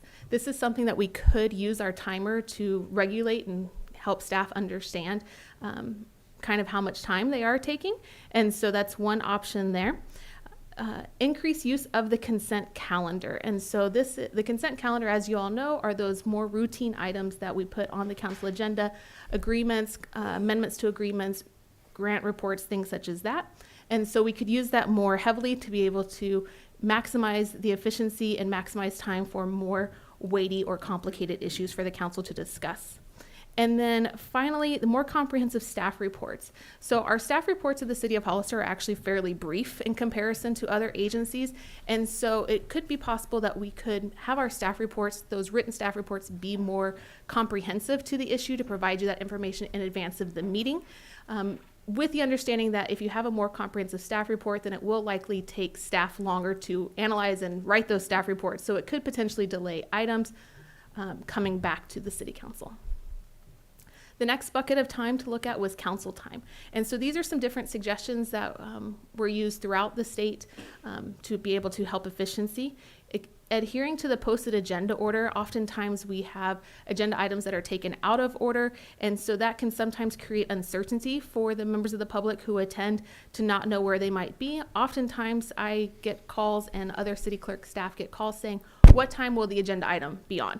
And so sometimes we just give our best estimate and do our best, always telling them be here at 6:30 because it could come at any time. But that's one thing that could help with that. Continuing briefings with the city manager. This is conversations that city council members have with the city manager, and using those to be able to ask any technical or clarifying questions so that you can get those asked ahead of the meeting so that they may not need to come up at the meeting. And so that can be very helpful to help the conversations move along at the public meeting. Limiting time for council questions and comments. This is something that's used in various agencies in different ways. One option is that each council member may be limited to 5 minutes each for council questions and or council comments. Other ways that it's handled is having an overall time limit for the council. So for perhaps 15 minutes for council questions, 15 minutes for council comments, and those would all be monitored with the timer. And so those are other options to be able to shorten it. Rotating the council assignment reports. So this is those reports that you do at the end of each council meeting where you report on intergovernmental agencies you may have attended. Also, this may be the requests for adding items to the future agenda. And so you could rotate this where only one member of the council reports at each meeting or is making requests at each meeting. So that could also shorten the time frame.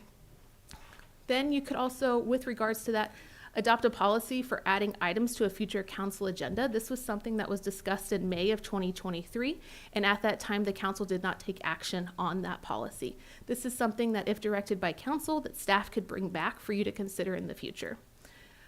Additionally, we can limit presentations of council proclamations and certificates. This is something that we do at the start of many of our meetings.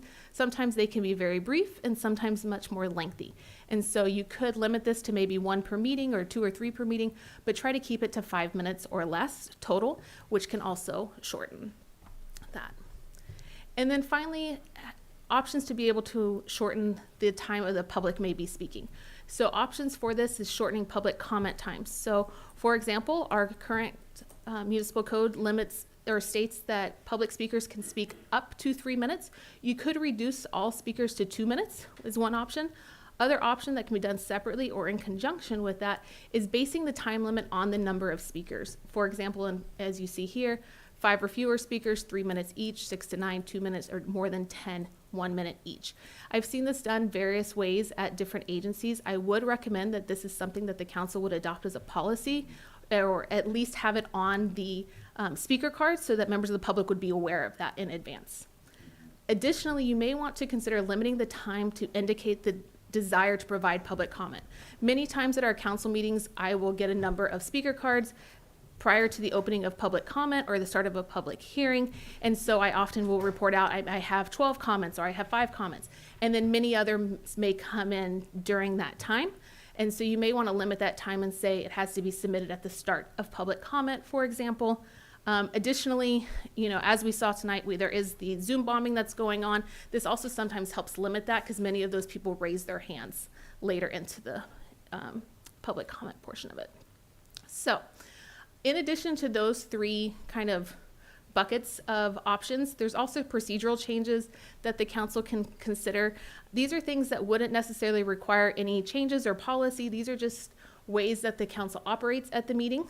For example, rather than taking a vote to adjourn the meeting at the end of it, mayor can simply make that announcement that we're going to adjourn and state the time. Removing the verbal verification of agenda posting. This is something that the clerk does each meeting. Rather than having to report out on it, it can simply be included in the printed agenda that when it's posted of the date and where that agenda was posted. Registering a no vote on consent calendar items. So there is no rule that if you want to vote against a consent calendar item that you have to pull it from the consent calendar.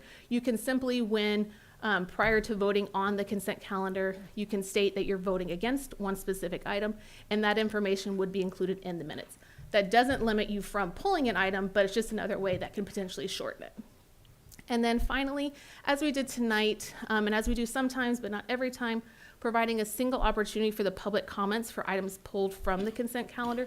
So all of those public comments on consent agenda items will be taken at one time, as opposed to waiting until an item is pulled and then taking the comments. You could take it as one batch at the same time. So what this might look like. So what I did was I took a look at the March 18th, 2024 meeting. So the meeting was 388 minutes long. That does not include closed session. Of the staff presentations, there were 8 of them, and they took approximately 35 minutes. Council questions and comments was 179 minutes. Public comment, 100 minutes. There were 59 speakers, 6 of which submitted after the start of public comment. I did want to also note that although they only took 100 minutes, at 3 minutes each, there would have been 177 minutes allocated for them. Special orders of the day, I believe there were 2 that evening, was 16. Council reports at the end of the meeting was 33. And then those other miscellaneous items that are listed here. So recess was 12 minutes. You could consider shortening that to 5 minutes by policy. Committee reports, procedural items, that's the verification of the agenda posting, announcing how to give public comment, things like that. And then city manager report, 3 minutes. So if you apply the various options that were listed out in the staff report, you can see how to potentially shorten that. If the staff presentations were no longer than 5 minutes, that would have taken it down to 24. Council questions and comments down to 114. Public comments, it would, if you did that option based on the number of speakers, it would have been 68 minutes instead of 100. Or if you allocated at 2 minutes each, it would be 118 minutes instead of the 177. Special orders of the day shortened to 5 minutes. Council reports would have been 5 minutes if you allowed for maybe 1 minute each, or if you did, perhaps one council member gave a report each meeting and gave them a total of 3 minutes. This is another kind of look at it, those miscellaneous items that you could potentially shorten. Committee reports, if you did it, there were only 2 that night, you could shorten it to 1 minute each, or if you wanted to do it rotational where one council member per meeting gave the report, then it would be 3 minutes. So depending on the menu of options that you chose to implement, the potential of that 388 minute meeting could have been 231. If you did, that's with the shorter public speakers based on the number of public speakers, which is 159 minutes. So about 2.5 hours, almost 3 hours shorter than the actual meeting that night. Or it could have been 288 minutes, which was 110 minutes less. So almost 2 hours shorter than the meeting of March 18th. And so those are all the various options that are kind of out there. There were many others that other cities have tried, some with varying success. And so I am here to answer any questions and open to the direction of the council. Thank you. I'll start with you, Councilmember Perez. Do you have any comments on some of those? I like anything that's going to reduce the meetings to make it more efficient, and also not just to shorten the meetings, but to get the information out there that we need to make the decisions we need to make and to inform the public. One, I guess that's kind of in the city manager updates or whatever it was up there. Like if we have questions, wouldn't it be better to submit them to staff ahead of time that way they can have the information ready for us to to give us the information. Does that help? Yes, that is one option. I know during the briefings with the city manager, those questions are often asked and that information is passed along to staff so we can know what to be prepared for at the meeting. I would caution you, it's something that I've done at previous agencies where written responses were given. That does put a big drain on staff time. It does. Okay. It is quite lengthy to be able to pull out information together to provide a written response in advance of the meeting, but being able to pull together that clarifying and technical information ahead of the meeting is helpful when you ask those questions to the city manager. Okay. Yeah, because it's not just about making this more efficient for city council or for department heads. It's for everybody to make it more streamlined. Good job. I love the information. Councilmember Morales. I think depending on the topic, if it's not a complicated topic, then 5 minutes would be great. I'm in favor of increasing the consent calendar. I am a big fan of more comprehensive written staff reports. I think if there is thorough analysis, it minimizes, like the fire one that we had today. It was extremely comprehensive and a lot of my questions were answered, so it minimized council time, which is, it sounds like the majority of the time that we need to kind of close. In favor of the city manager briefings. I think if we are going to limit council questions and comments, it should be per council member, not the total, because some will never have a chance if that happens. I didn't say names. I just said individual. And just a note on that, one of the things that I saw where they did do it total for the entire council, that they would rotate who started so that there was try to be some equity. Let's start on how this you side handle it. first. So that was how others handled it. I'm in favor of having council submit written announcements and reports. That way we can just hand it over and it's in the minutes. There's some things that, like on several committees that I have, there's so much information.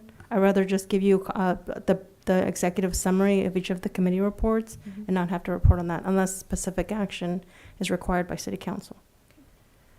I don't want to limit the presentations on proclamations or certificates. Or maybe if we do limit it, maybe it's like 5 to 10 minutes, but I think public recognition is part of, what we do here. I like the baseline limit on the number of speakers, and the way that other jurisdictions do it is that once the first speaker speaks, that closes the queue.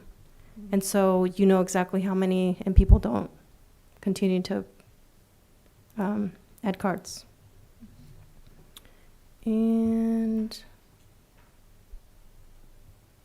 yeah, I think there's a lot of things that you mentioned at the last meeting where if there are no questions, that way we don't have to go through each individual city council members.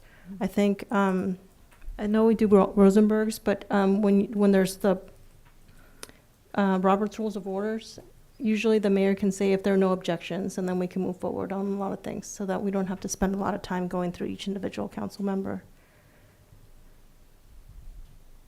That's it. Thank you for the thorough report, like the analysis. Councilmember Burns. Thank you, Mayor. So I would recommend that, not tonight because some people are sleepy. Come on. I would recommend bringing this back and going forward through it item by item, because I think I support all of them, but some are contradictory of one another because you gave us options. And so I think that this is great, and I'm willing to try it. And so my 2 cents is the only thing I would absolutely comment on tonight would simply be, I do think I liked your idea of making the public comment a policy. And for me, I think that's probably the most important piece to start with. But I'm open to any of this if it can work better. And I actually like the idea, even as we're doing this now, where often because I'm the most gabby, the mayor gets me out of the way first. But I like the idea of rotating it back and forth so that everybody gets an opportunity to speak. And I'm not inclined to want to repeat what others have said. But if I'm first, I'm going to probably say everything. Well, it might be on all council members' minds, not necessarily agreeing, but it kicks off the conversation. And so I'd like to bring this back and just go through it line by line. And in my mind, that could be done at the city clerk's convenience, or we could actually even do that. Well, even we could just take this presentation and give her our written feedback on them item by item, and it could be as simple as yes, no, maybe so, and so because it's a great presentation, a lot of information. I think we will be more efficient, more effective, and maybe a little less political. Thank you. Thank you. Vice Mayor. Thank you. So I pretty much, the only thing I really don't like is more comprehensive reports, because I don't want to bog down more staff time, I'll be quite honest with you. I think everything else is totally doable. The one thing I would suggest is that, as far as questions go, I don't know if it's a great idea for us to submit our questions beforehand, because even though we do the briefings and we talk to staff and everything, sometimes you get something during a presentation you want to question. So I don't want to limit that, but what I would suggest is if there's a way for us to digitally submit our questions, we have computers right here. We can just shoot it over to city manager. He has those questions and he could just run through them real quick and say, boom, boom, boom, boom, boom, keep it more efficient. And then I don't want to micromanage what you guys think is best. I don't want to sit here and go over it, because that's, again, we're bogging down your time, our time, the public's time. I think I'm just going to punt it off to you guys and let you come back to us with suggestions. The only thing I would say is that we kind of titrate this out, because it's a lot of changes. So I would say you do a couple of things at a meeting and do that for a couple of meetings, and then adopt a couple more things and do that until we have a chance to adjust to everything. I don't think we can do this all at once. That just doesn't sound very reasonable. Those would be my suggestions. Mayor, I have one follow-up question. Okay. Just one. Keep it brief. I'll do my best. So let me get the sleepy dirt out of my eyes. Did you look at the possibility of putting up an electronic board on the wall? Most places I'm familiar with has that. So frankly, all the voting goes just by yes or no.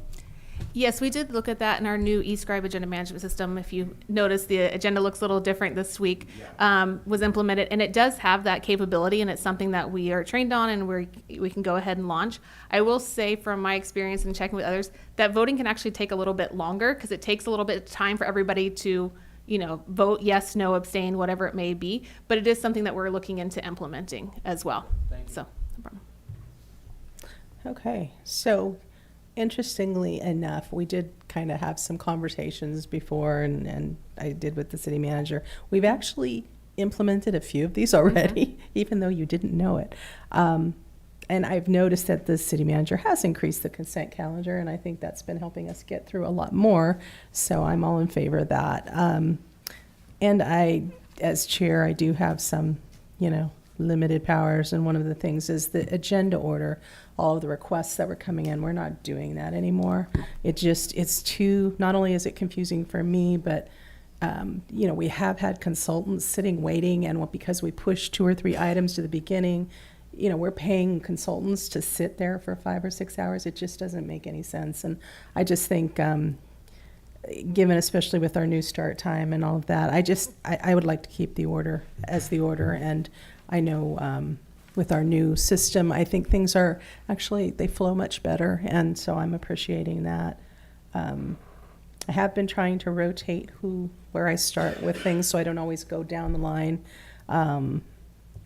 We've been trying to shorten time as we've seen the numbers, but it has been hard, because you're right, there are a couple of folks that like to be last, and they wait until you're halfway done, and you'll get 3 more people, and it pushes you over. So I'm all in favor of reducing to 2 minutes across the board, but we can talk about that, like Councilmember Burns said, and go into it a little more detail and decide. The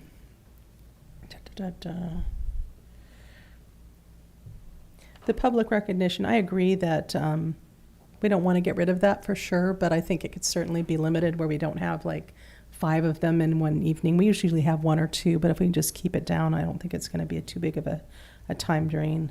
What else? I don't know about the comprehensive staff reports. On the one hand, I like it. On the other hand, it seems like a lot of work for the staff to do really comprehensive ones. I'm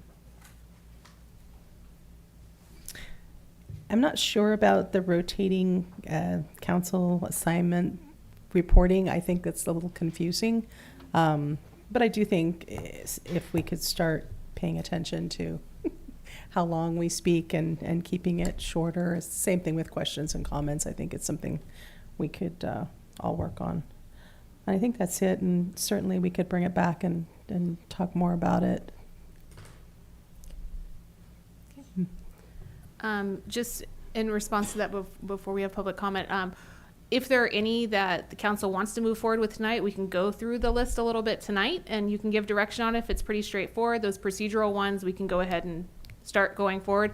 One I mentioned in the staff report, but I didn't mention tonight, is with regards to those consent agenda items, the council actually adopted changes to the agenda order last year in November. And so in that, it stated that the consent agenda items would go at the end of the meeting. And we haven't been The ones that are pulled, right? The ones that are pulled. And so that we haven't been doing that at this time. And so that's something for the council to consider if we want to be taking those at the end of the meeting. It's entirely up to you. Again, having taking public comments together or not having to pull an item to vote against it may help so that fewer items are pulled. So that's entirely up to you. So What's the will? Bring it back. and then we do have one public speaker. Is Okay. the hand still raised? Yes, Mayor, we I do did have one public speaker as well. One question about pulling the items that the city clerk mentioned, and in past versions, members of the community could pull an item as well. So is that still possible? And if so, does that then push that to the end as well? I did not see anything in the municipal code that stated that the public could. I believe that might have been a practice of the Right. city council, and so Right. that's up to you. You can set that practice or not. You said we had a public speaker? We do have one public comment from Elias Salinas.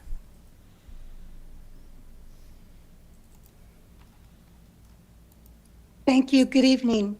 I have been known to pull consent items. It's been a while for the city, but I do pull them consistently with the county supervisors. And then if I pull more than one, and I pull a few, so they give you up to a limit of 5 minutes to discuss all that, then the supervisors then make a decision whether they themselves want to pull them. Now, the only reason I pull an item is for transparency purposes. I have a problem when there are consent items that go under and no one's pulling them and no one's reading them because it's such a large agenda. I take a long time to study these things. Now, for transparency purposes, another thing that I would strongly recommend is asking questions. Ask a question to the presenter, whether it's staff or whatever it is, so that you may know the answer, but you want the public to know what the answer is, so that the public is educated as to why you're going to say certain things or vote a certain way or not vote a certain way.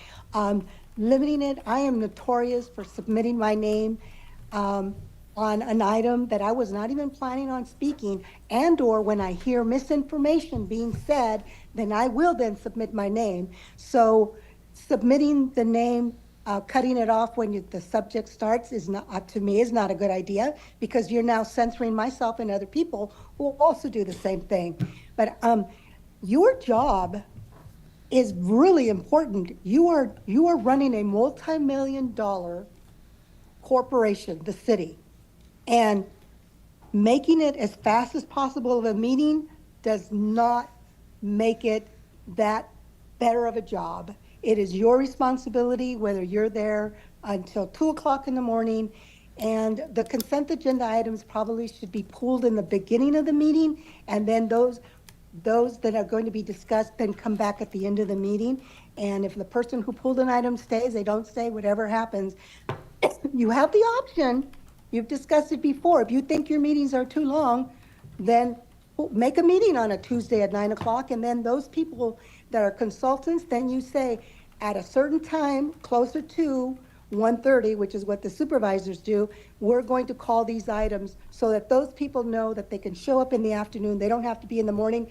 You could do the same thing for evening appointments and say, on or about 7:30, these items are going to be pulled because there are people that come from out of town, presenters, consultants, whatever it be, and you can hear them at that time. Thank you. I appreciate you letting me speak.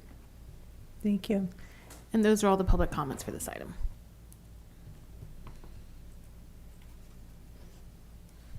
So are we going to go through things now, or do you want to wait and go through them later? What's the will?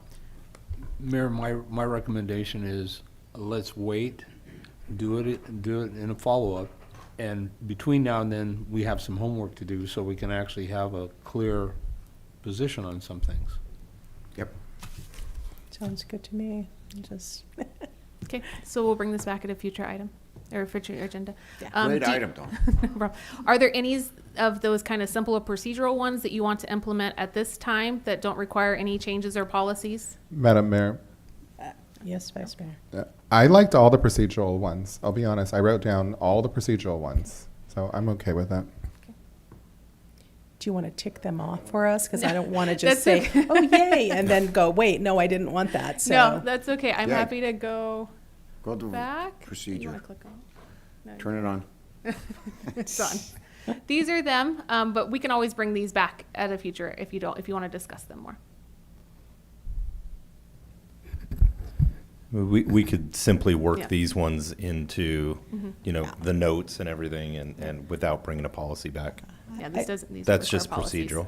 I think they're all pretty straightforward, but the last one, just a question mark, whether to just have the single opportunity at the beginning of public comment, or if items get pulled, do we allow them to speak when they're going over that item? That's the only question mark for me. So, when you were talking about, because you have different buckets, Mhm. why not just tackle one bucket at each meeting? We can do that. We can do it however you'd like. So then, do we want to tackle the procedural bucket since we're looking at it? Let's do It's that. on the bucket list, right? It's the It's a council's bucket- will. It's your bucket list. The council's will. So, So, if there are ones that require more discussion, you'd prefer to bring it back, that's fine. Since I know we are at 10 yeah, o'clock. I asked the question about, do we want to just provide single opportunity, the last one, for public comment for items that get pulled? Or do we want to allow people to give their public comment when the pulled item is reviewed? What's the will on that one? I think it's more appropriate to give it in context to when the item's presented versus just So the. if it's pulled, let them speak at the Yes. time it's pulled. Yes. I'd be okay with that. And if, if the item is pulled after members of the public have already spoken, just to get clarification on that. Shouldn't 'cause we that- be talking about it first before? Typically, the public's- council asks general questions of it. They may not have pulled it, and so then we take public comment, and then sometimes you pull it after, so. Mayor, may I add a suggestion? Sure. It seems like we have agreement on the first three, but Mhm. there's some back and forth on the fourth bullet, Mhm. and there's a desire to bring it back. So, would you be willing to entertain we just do the first three procedurally, and then when we do the other, when we bring the other item back, we bring that fourth bullet as an option to discuss? Okay. Thank you. Thank you. I'd also like to suggest that maybe while we're here tonight, because I think it was well presented on creating the policy for the public comment. The council recently amended the ordinance, and I don't think there's a reason to wait. I actually like the formula of 3, 2, and 1 based on the number of speakers. And I don't see a reason to delay that either. I think that could be an easily implemented practice moving forward as well. If the council's supportive or wants to consider one of the other options, I'm fine with that as well. Any thoughts on that? I'm fine with the suggestion by the council member. I'm fine with it as well, but I would also want to include that at the end of the first public comment, we're cut off. I don't know how we say that. And we can work on that and Yeah, bring that back for because council that is decision. that is a problem. So Okay. Is there council direction on that? Is there consensus? Okay. Okay. Thank you. Right. To be continued. All right. So committee assignments. Councilmember Perez, any committee assignments, meetings that you've attended? Nothing to report. Councilmember Morales, did you have any? Yes.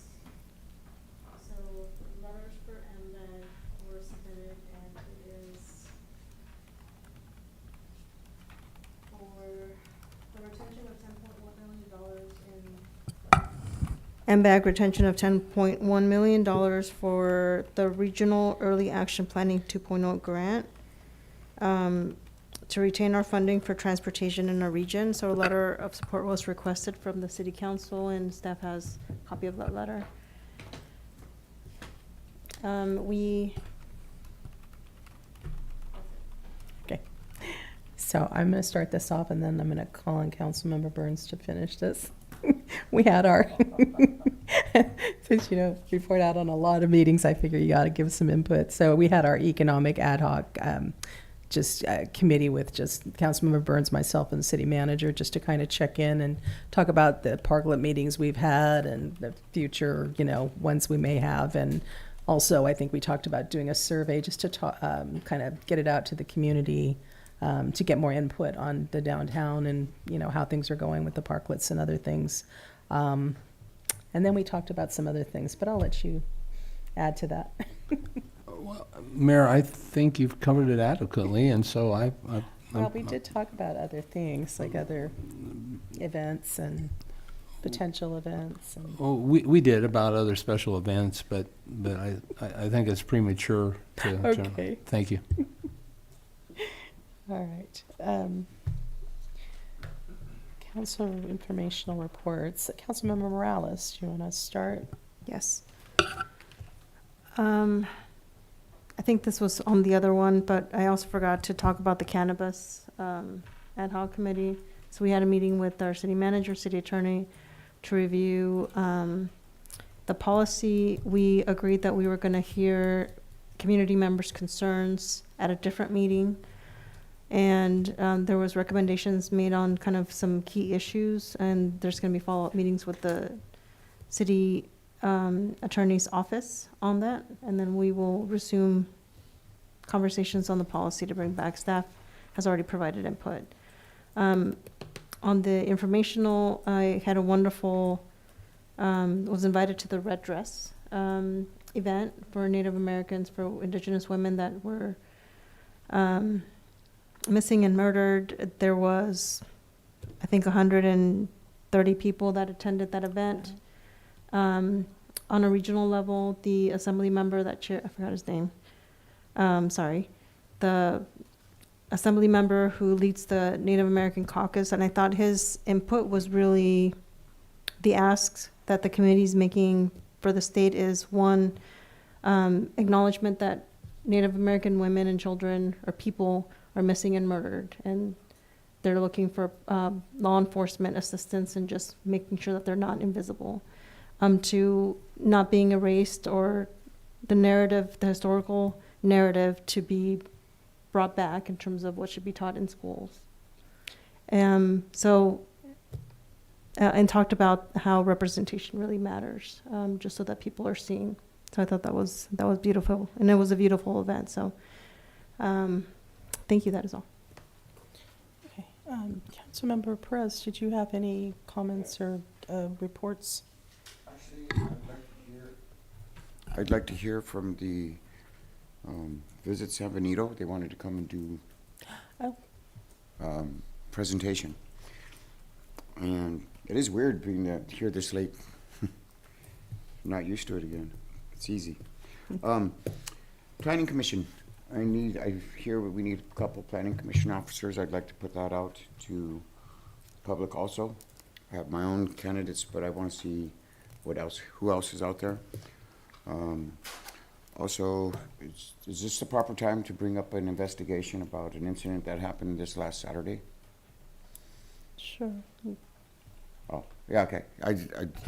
The incident I referred to you on this last weekend, I'd like an investigation done on that. I don't know what else I'm supposed to say to that. Is that enough? Do you need more data? I have a feeling we're going to... I don't need any more data unless you need more data, I Mayor. think we're good. Besides that, That's it. Okay, Councilmember Burns? Thank you, Mayor. I do have just a couple things. I would support a presentation from Visit San Benito as well. I think that I'm excited to hear about this group and see how we can help to support them, to help them help us. I also had one of the residents in the Clearview area reach out requesting that we look at speeds and enforcement on Hillcrest, down near Mays, from Hillcrest down, I'm sorry, from Clearview down Hillcrest to Mays Middle School. Apparently the speeds are getting up. The residents expressed a request for consideration for speed bumps on Meridian. And I know we have now some speed tables that we might be able to use.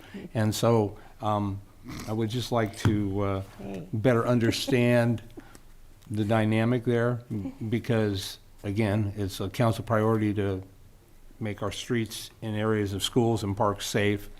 And I know there are already speed bumps on Clearview that have been there from Hillcrest to Meridian. They've been there probably 20 or more years, and they're the permanent type that were done with asphalt. And so whatever we can do to look at that, and I'd ask the chief of police through the city manager to ensure maybe some more visible enforcement of the laws there if there are in fact violations. And so that's all I have. Thank you. Okay. And Vice Mayor, I think you had a couple things as well. Thank you. So before the meeting started today, I had a conversation with the city attorney and the mayor. And at that time, the mayor stated that she did not have a conversation with Councilmember. So I'm getting conflicting stories on that. However, At break, sir, at break. I hadn't when I spoke to you. the reason I bring this up is because I think that staff, the public, council members, any elected officials should be able to go to a ribbon cutting and not get harassed, verbally assaulted, or much worse, physically assaulted. And unfortunately, that wasn't the case this past weekend. Or age abuse. That wasn't the case. I know that staff has an obligation, and it's my understanding that the staff is doing what they need to do to ensure that the staff is protected on all levels. There has been, as far as the physical assault goes, there's been a police report filed. There's a current investigation going on in regards to that. But unfortunately, this is what happened at this weekend ribbon cutting. So the council has an obligation to act. When there is an issue at the council level, it says clearly in the code of conduct that they have an obligation to act. So that's why I'm bringing it up publicly. I am asking, number one, I think that the council members should resign from the current position, but given their extensive criminal history and the number of infractions have occurred towards our staff before, I doubt that's going to happen. So what I'm asking for the council to take a position on tonight, regardless of the outcome of any investigations, is that at the next city council meeting, that there are immediate sanctions to protect the public and keep the council member away from any public interactions, any interactions with staff or other elected officials, and including removal of all committees. And it says that we can enact any other, without having the investigation done, that we see fit, sanctions. So I'm asking for you to take action on that tonight. Number two, I'm asking for you to weigh in on having an investigation to gather the facts of what happened at the council level. So I'll wait for your response. Thank you. Okay, so we did have a discussion, and you did talk about an investigation, which is also, I think, the same investigation which Councilmember Perez is asking for. Yes.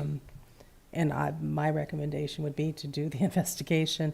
I think establishing facts is important because there seems to be conflicts in between council members, so I wouldn't want to take action on something I don't have. I was not there, I did not see, so I'm not going to jump in and take action on something until we get an investigation. I don't know how the rest of council feels, but that's my opinion.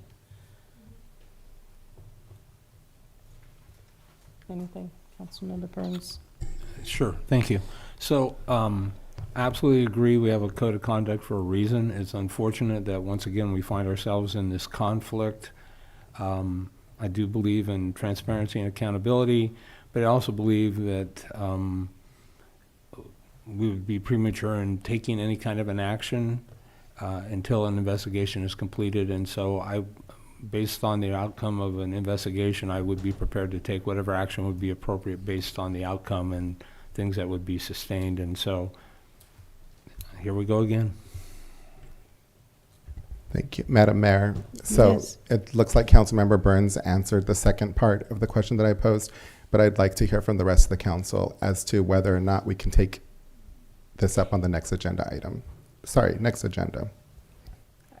I'm sorry, I'm misunderstanding. Take possibly- what up on the next agenda? Because we just talked about waiting until investigation is done before you agendize anything, so we can get the facts. Well, according to our policy, the council can take action now. I've heard from Councilmember Burns, he wants to wait for the investigation. I'd like to know the position of yourself and I Councilmember feel Morales. exactly the same way.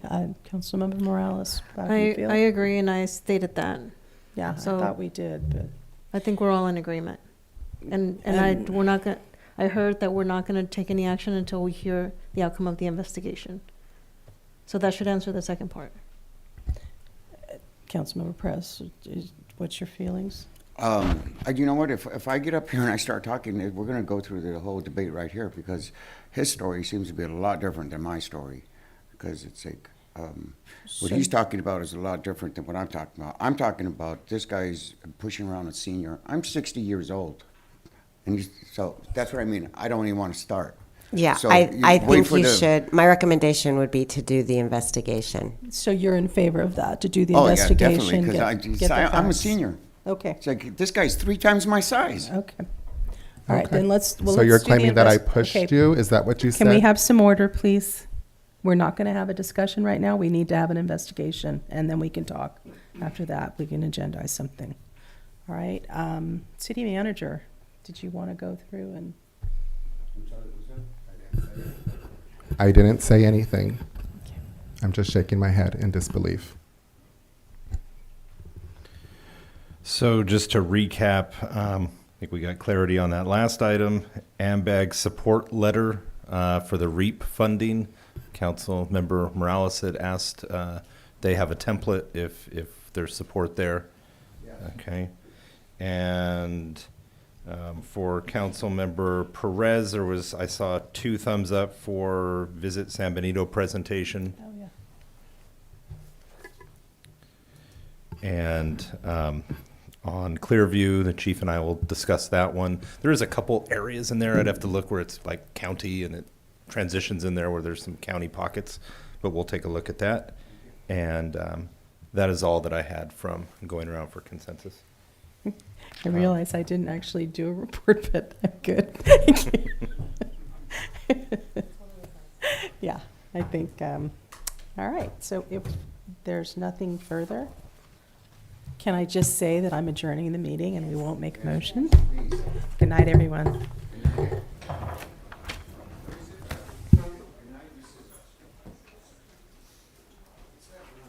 Recording stopped.